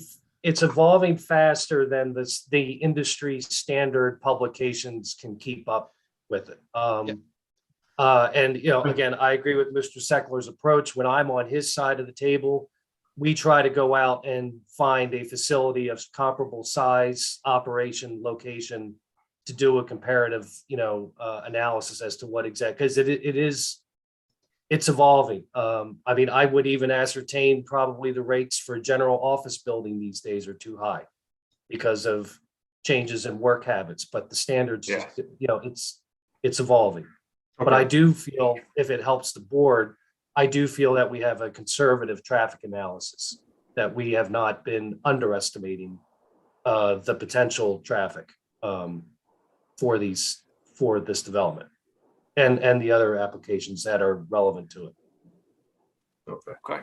So when I hear just someone say conservative, it's always that's on the lower end in my mind. So your conservative value is actually higher. We're on the high end. You're on the higher end. Okay. Yeah.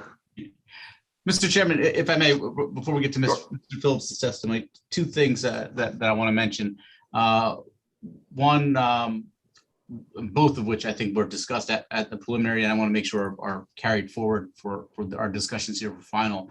One was that I believe there was a restriction on the uses in these warehouses to restrict them from being fulfillment centers. If I remember correctly, that was a condition that they not be a fulfillment center. And I think that's the biggest concern when it comes to traffic generation, because then not only do you have a lot of truck traffic, you have delivery van traffic, you have much more employees, multiple more employees, and you have a lot of those ills that go along with it.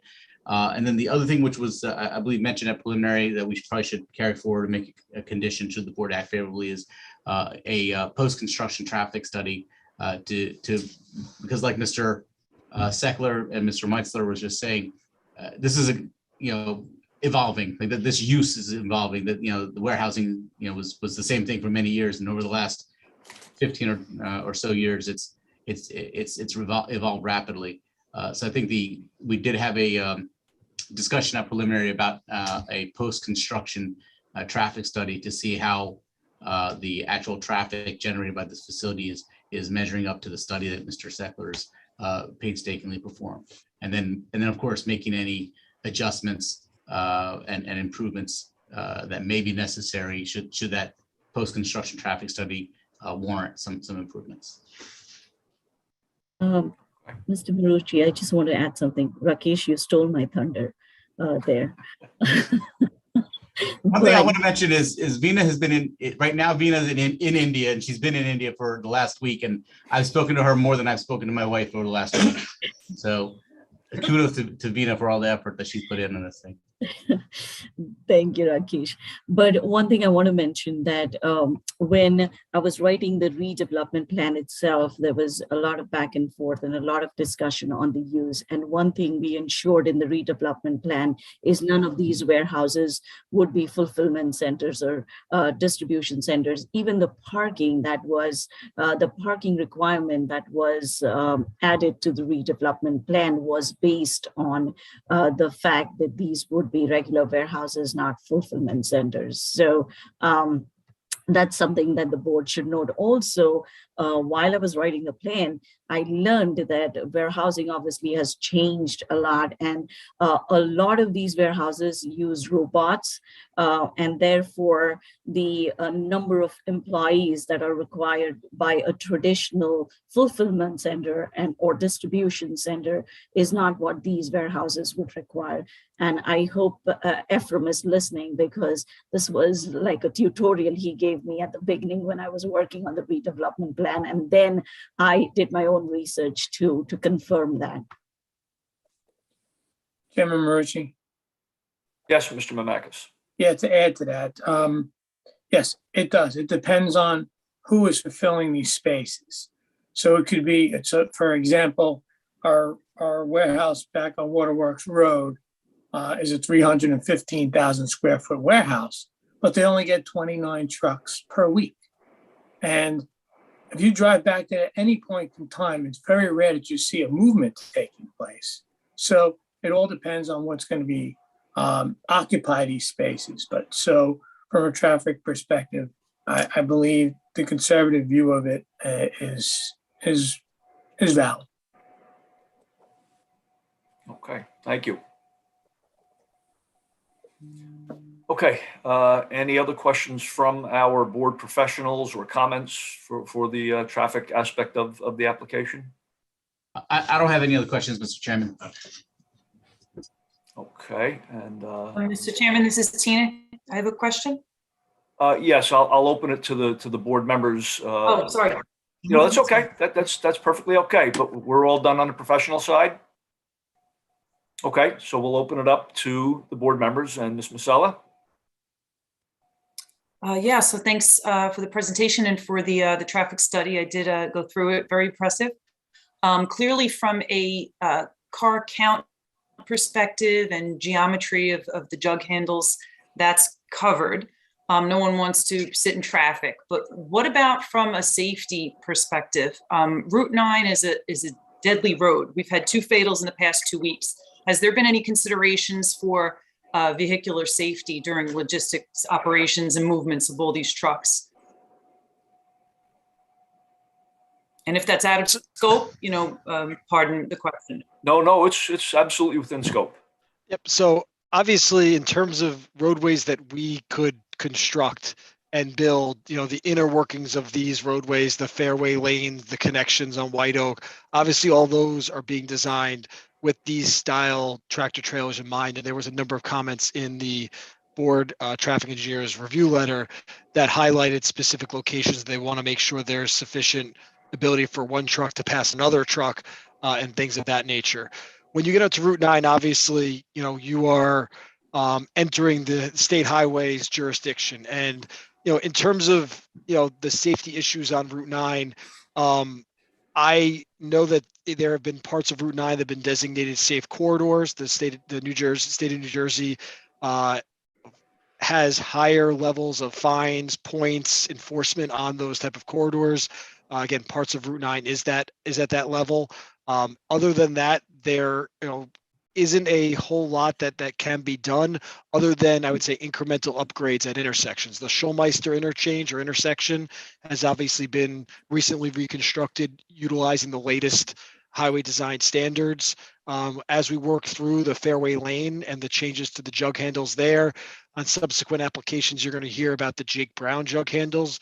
Those points of access were able to adjust the radii so they could better support this level traffic. I know most of the jug handles were constructed probably 50 years ago, back when the travel styles were different, less cars on the road, less trucks on the road. We're able to upgrade the jug handles, as I mentioned, geometrically at our 2 access points where our trucks would be utilizing.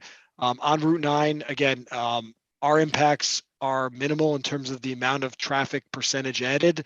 And all I could say is that I would say incrementally, the access points are being upgraded as developers kind of come in at those various points. Like I said, Schulmeister was upgraded because I imagine Oaks or Regency, I don't know the ins and outs of how that one got tied in, but really I think that's kind of how these intersections get upgraded or interchanges get upgraded one by one.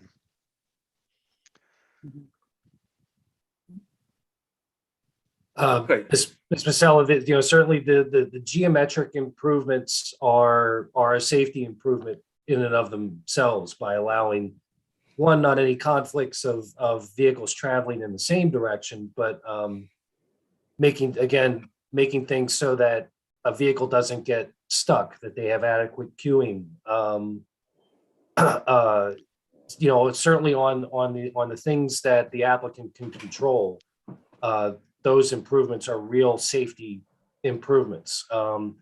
In addition, anytime you have an application like this, it always gives you an opportunity to look at the signal timing and the phasing of each traffic signal, which can fine tune, the operations and again, smooth, make things as smooth as possible on the Route 9 main line. It's hard though, I don't know the circumstances behind the fatals on Route 9, but if someone's intoxicated or under the influence, it's hard to engineer your way out of that. But the improvements being proposed certainly are very real safety improvements as well as operational improvements. Yeah, the most recent one was a pedestrian fatality, someone trying to cross Route 9. So like I say, it's difficult to engineer for something like that.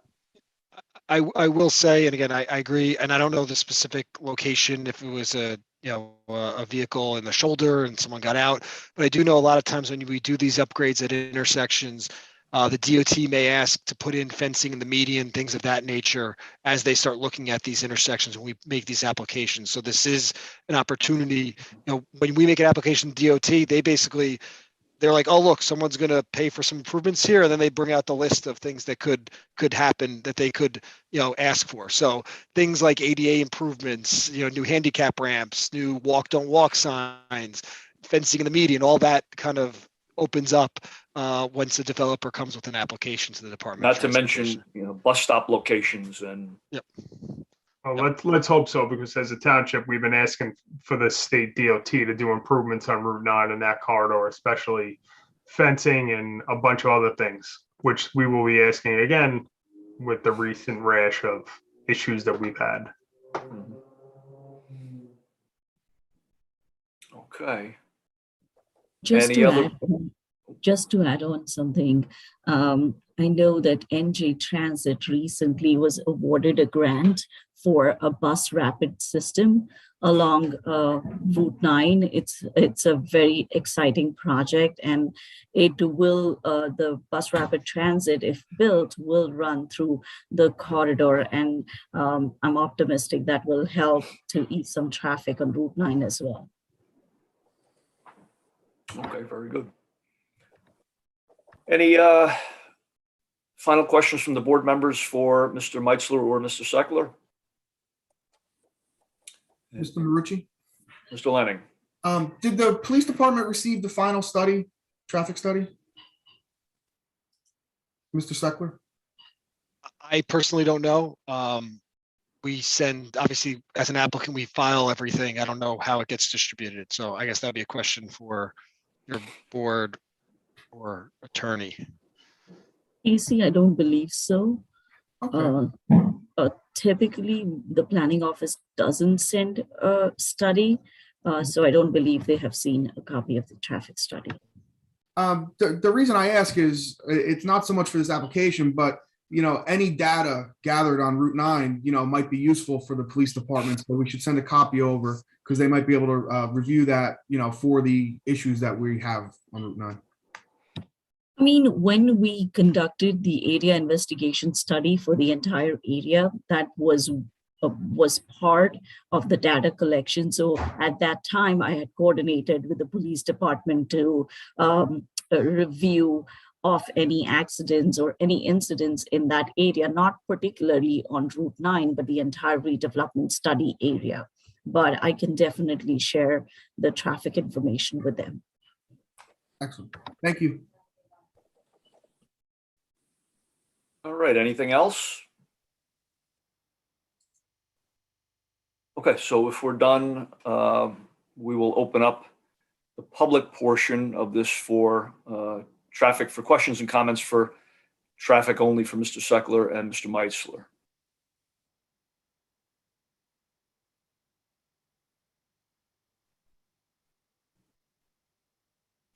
Okay, do we have any hands raised? No raised hands. Okay, so we'll start the customary countdown.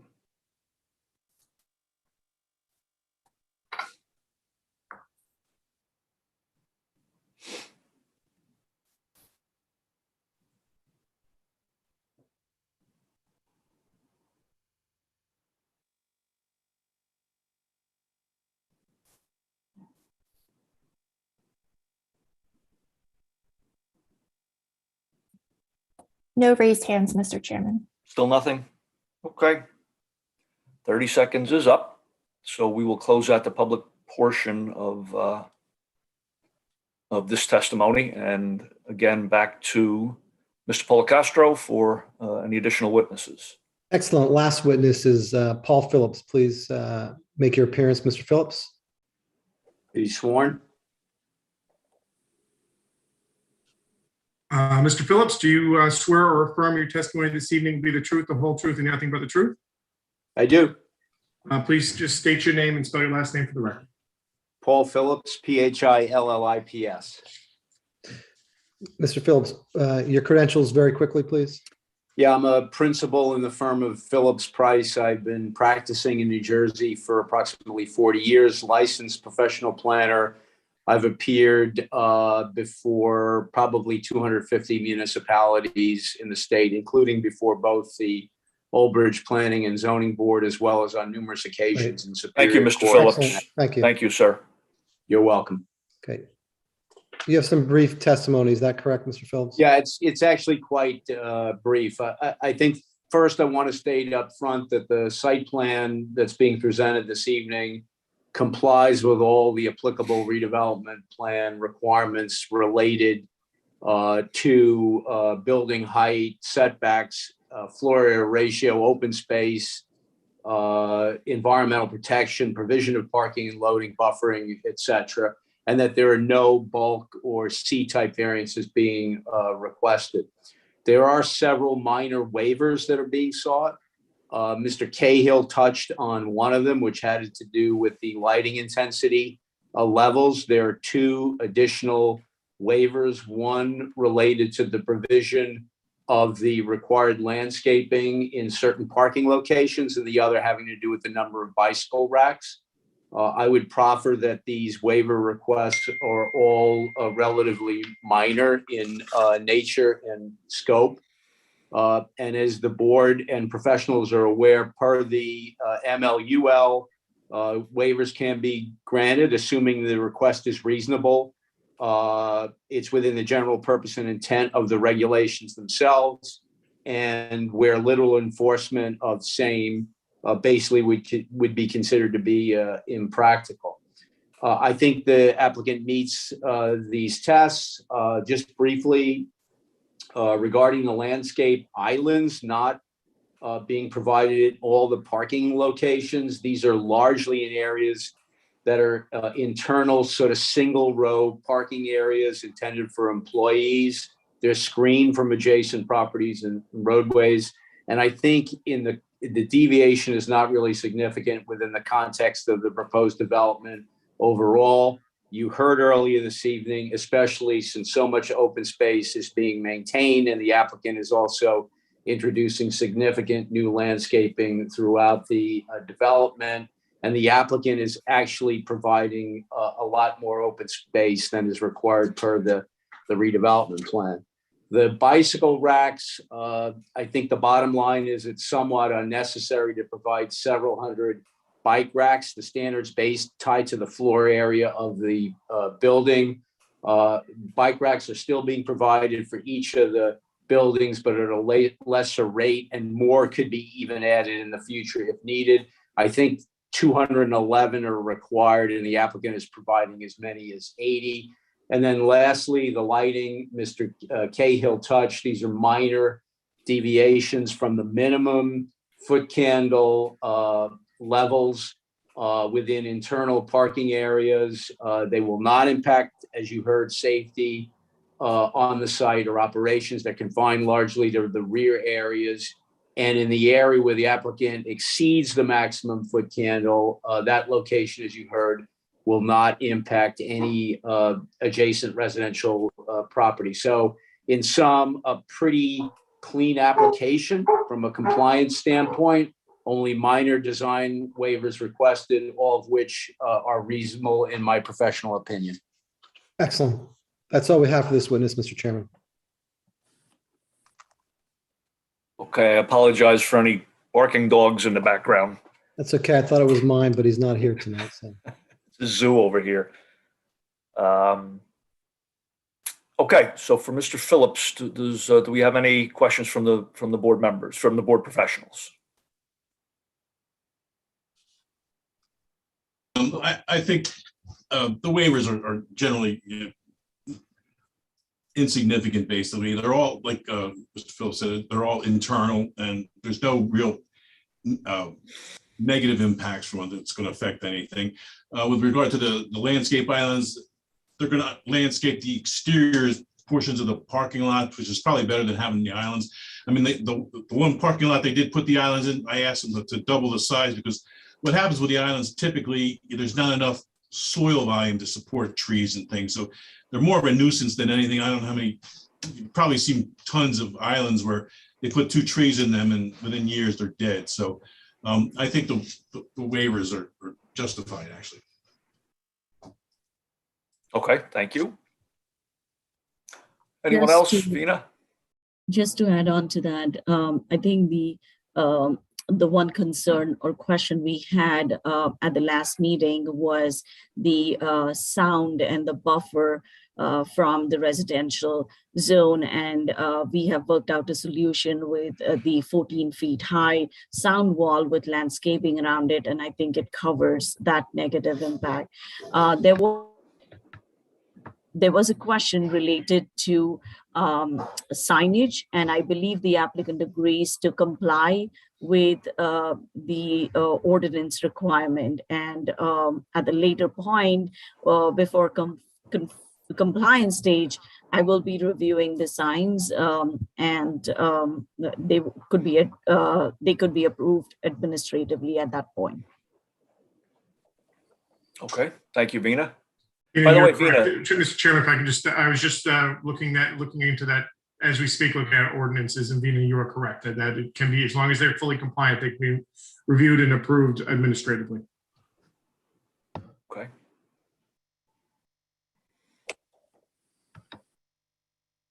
Any other board members, board professionals have any questions for Mr. Phillips? And if not, okay, board members, any questions or comments for Mr. Phillips? Okay, so we will now open Mr. Phillips' testimony up to the public.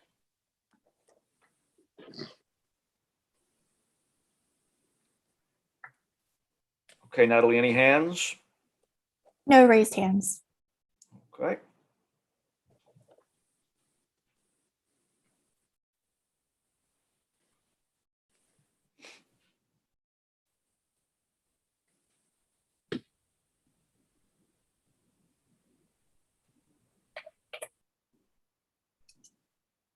Still none? No, Mr. Chairman. Okay. 30 seconds is up. We will close out the public portion for this testimony. And Mr. Policastro, anything else, or is Mr. Phillips your last witness?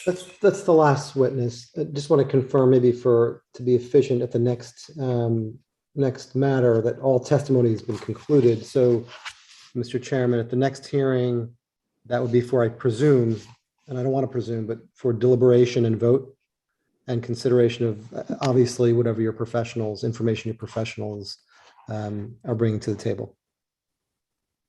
Yeah, I'll hand that over to Mr. Sordillo and the professionals if they're in agreement with that. Okay. Yeah, Mr. Chairman, yes, if Mr. Policastro is done with affirmative testimony, then the only thing what we can do still this evening is open it up to public comment, general public comment and testimony with regard to the application.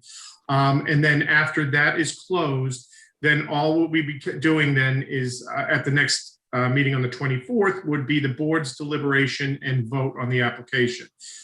Except the only thing I would add to that is in the deliberation, there will be, I believe, and correct me if I'm wrong, any of the other board professionals on the meeting this evening, there'll be some type of report or update to the board as to that the fact that this has been worked out, the timing, the circulation, the development of the offsite improvements have been worked out. If they haven't been worked out and there's an issue, I'm sure that will be presented to the board. But and then at the board's pleasure, if it is just a simple, it's been worked out, the board's and the township is satisfied, then we move on to the deliberations and vote. If there's any issues that do come up, then at the board's discretion, it can reopen that discussion and allow the applicant to present additional evidence or documents or whoever it be at that point. I don't expect that to be the case, but I just wanted to put it out there that except in that off chance that something goes offhand, all we'll be doing at the next meeting after the public comment period tonight would be deliberation and a vote. That's the way we were saying it as well. So I appreciate that explanation. Okay, and as far as summaries go, but with Mr. Policastro and yourself, Mr. Sordillo, you summarize tonight, or you're going to summarize at the next meeting? I have nothing further in that regard. And Mr. Chairman, what I will do is after deliberation, I will provide a summary of what I understand the conditions of approval are. At the next meeting. At the next meeting. That's 24th, okay. We'll have it all in front of us and make sure there's nothing new and everything is moving forward. Okay, so tonight we'll just open it up for the final public comments and questions, and then we will adjourn it till the next meeting on the 24th. Mr. Chairman, just one other thing, Mr. Chairman, just before you open it up to the public, just a thought that kind of occurred to me as we were talking, going back to the traffic issue with regard to the post-construction traffic study. I'm not sure if one of the board members had questions about what could be done post-construction as far as, improvements if there are issues, but some of the strategies that we've seen implemented are obviously like changes to timing at traffic lights and things like that. Even things like staggered deliveries when you have multiple facilities in either in one building or multiple buildings. The applicant or the developer, if they have control of all the buildings, sometimes implement like a staggered kind of either staggered shifts or staggered deliveries to sort of offset and sort of smooth out that peak traffic impact at key locations like that jug handle. So I don't know if Ms. Masella had that question. I thought maybe that was a question that was asked. So I just wanted to make sure I got that out there. Okay, thank you, Mr. Dorji. Okay, so we will now open some final questions and comments from the public. And if we have any or don't have any hands raised, we'll give it the customary 30 seconds and then we'll adjourn till the 24th.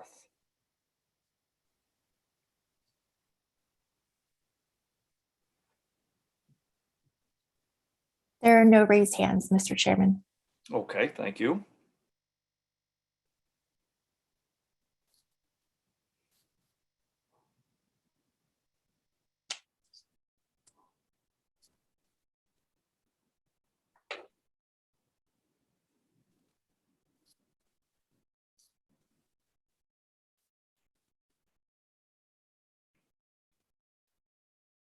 Okay, still nothing?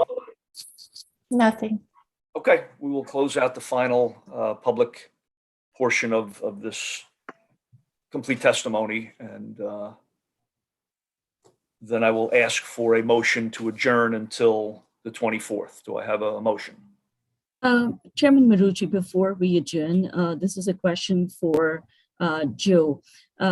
Joe, since the meeting is virtual and the meeting is within a week, we typically, because the Zoom information changes, we ask the applicant to renotice. In this case, because the meeting is just within a week, how do we handle it? I mean, I will post whatever needs to be done from our side, but what does Mark have to do in terms of noticing? Well, I'm going to answer your question with a question. This is the meeting? Well, I know the meeting on the 24th is our regular meeting. So that has been advertised publicly, and if someone just wanted to attend that meeting in general, they would be able to access that virtually, whether they wanted to speak on this application or just wanted to speak to the board in general, correct? That is correct. So as long as anyone on the on this call right now, anyone member of the public who is interested in this application and interested in hearing the further deliberations and vote, they're being noticed now that the application is being carried simply for deliberation and vote at the February 24th meeting. The notice, me speaking right now, is the notice that's being provided. To obtain and this is to members of the public, to obtain access information, you can get it from the municipal website and from the, Vina, correct me, maybe you might want to just jump into where they can get access to I will ensure that it is on the planning board's website. I will also make sure that it's on the front page of the township's website so that it's clear. Usually I would just post it on the planning board's website, but this time I will make sure it's on the front page. I will also post the information at the entrance of the municipal building so that anybody who stops by the municipal hall can get that information as well. Thank you, Vina. And so that is, to members of the public, that's how you can get information as to how you'll access the new link to virtually attend this meeting. But the notice that it's going to be carried, because it's just for deliberation and vote, and it's less than a week away, your notice is being provided virtually, being in attendance in here. And that's at what time, we know, just for the record this evening, maybe we could announce what time and that there will be no further additional notice. It's a 7:30 meeting? Yes, it is it's the regular 7:30 meeting for Thursday, February 21st, excuse me. And no further notice on this application will be provided. Okay, thank you, Mr. Sordillo. 24th. 24th, 21st. Yeah, thank you. Yes, so it's February 24th at 7:30. Perfect. Thank you so much. You're welcome. All right, so we will move to adjourn. So do I have a motion? If there's nothing else. Make a motion. Mr. Chairman, sorry, Yes. I always bring this up, and it just has to be the general public comments, because every public meeting, we just have the one moment for general public comments that might be something that's not on the agenda. I thought that's what I just did. Oh, no, I think what we did the public comment before was the general public comments on this application. So testimony that anyone wanted to provide on this application. Now we have to just for our Open Public Meetings Act compliance, we just have to do general a public comment period for any comments. Does have to it actually can't be on one of these applications. It has to be anything but what's on the application. I know we go through this every month. I know, I apologize. Yeah, Dean, in case anybody wants to beat us up, open it up to the public. Yeah, and they're out there. Yeah, I know. There we go. Okay, so we are opening it out to the public for just general comments. And again, we will give this the customary 30 seconds. Would it be general comments just on planning matters? Any subject. Any subject within the planning board's purview. So Yeah, not like the ordinance that may be coming up, or questions about a prior approval, or just a general statement about what the planning of the municipality. It's just a compliance with the Open Public Meetings Act. Yeah, it's not the way Joe and I part our hair or anything. There are no raised hands, Mr. Chairman. Okay. Give it another 5 seconds. Okay. We will close out the public portion of general comments. Okay, and if there's nothing else, Mr. Sordillo, we will put it out for adjournment to February 24th. And do I have a motion? I'll make a motion. By Mr. Pink, and a second. I'll second it. By Mr. De Palma. Mr. Lenning?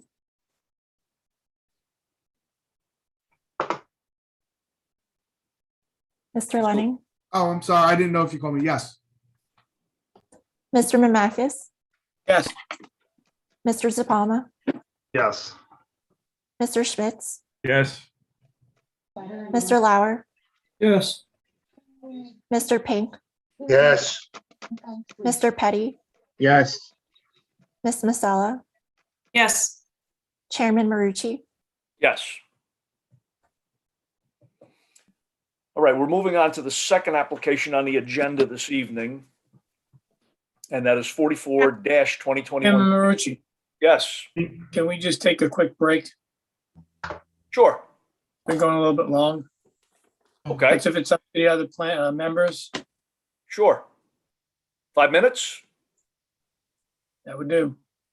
See everybody at 9:41.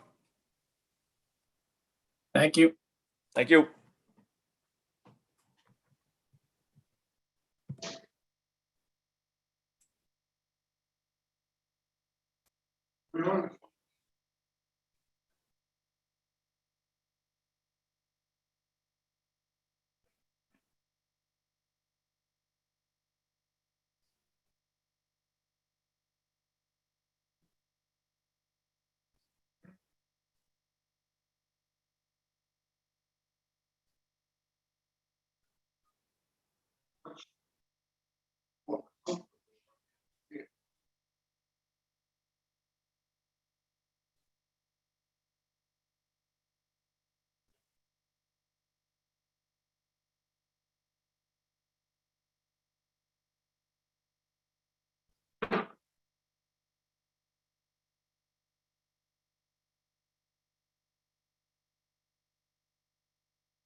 That's another first one. Chairman Marucci? Yes. It's Ephraim. I believe there was a mistake and we're going to ask for an adjournment for the next thing right away. Yes, understood. I missed that when I was reading my agenda and just clarified that. So absolutely. Yeah. And I was wondering who jumped on my special meeting, you know? Yeah, Mr. Chairman, this is Mark Polecastro. We noticed for the 24th. So Yes, understood. My sincerest apologies. I missed that. no worries. I was the same way. That's why Mr. Chairman, when I was asking you to do the general public comment, it was supposed to be like the last thing. And when you said adjournment, I thought we were adjourning the whole meeting and I got confused as well. Yeah. Oh, wait, we are going to do the BOE today? I didn't think we were. And then Steve confused things more by asking for a break. A break before we adjourn. I get it. All right, so are we good? Well, we just have to wait for everybody. I think the board-wise, we just have to have everyone come back, do a roll call, then do an official adjournment because of the confusion, just procedural-wise. But there's not an. Thank you. I'm sorry. But we did just adjournment, but we noticed, as you know, Joe, for the 24th. Correct. Okay, good. Correct. Yeah, that's why I was a little confused. I thought the adjournment motion earlier was for the meeting. Yeah, my fault. Totally missed that one. I can't have good days all the time.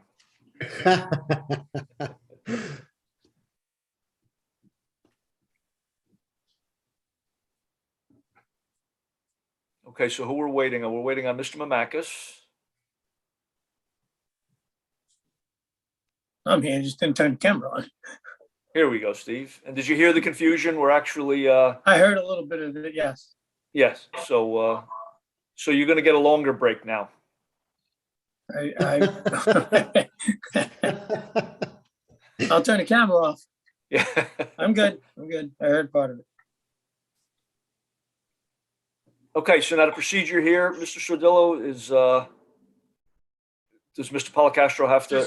Mr. Chairman, I'll just make the announcement. The other application that was listed on the agenda is actually been noticed and is going to be heard on February 24th, 2022 at the board's regular meeting at 7:30. So there is no second application that's going to be heard this evening. And that we've already done the general public comments, which is what I was asking for earlier. So we just needed a roll call that everyone's back on the meeting. And then we do one more motion to adjourn the meeting. That's the third one. Yeah. All right, give me a break, Steve, please. Mr. Lenning, Yes. Mr. Mamakis, Should I delay it a little bit? Yes. Mr. De Palma, Yes. Mr. Schmitz, Yeah. Mr. Lauer, Yes. Mr. Pink. Mr. Pink, Yes. Yes. Mr. Petty, Yes. Ms. Masella, Yes. Chairman Marucci. No. That's actually, yes. Mr. Sordillo, Yes. Ms. Sawant, Yes. Mr. Dargy, Yes, Mr. Kalani, I gave him the night off after Dean said we were good to go. Mr. Metzler, Yes. Mr. Lavallo, Here. Mr. Miller, Here. and myself, Ms. C. Okay, so that's it? Nothing Just else? actually needed a Sure? motion to adjourn now. We're all good? Yes. Oh, good. Thank you. Thank you. Have a great night. Okay. Thank you. Have a good night. We'll see everybody on the 24th. Have a good night, everyone. Take Good night. care. Good night, everybody. Good night.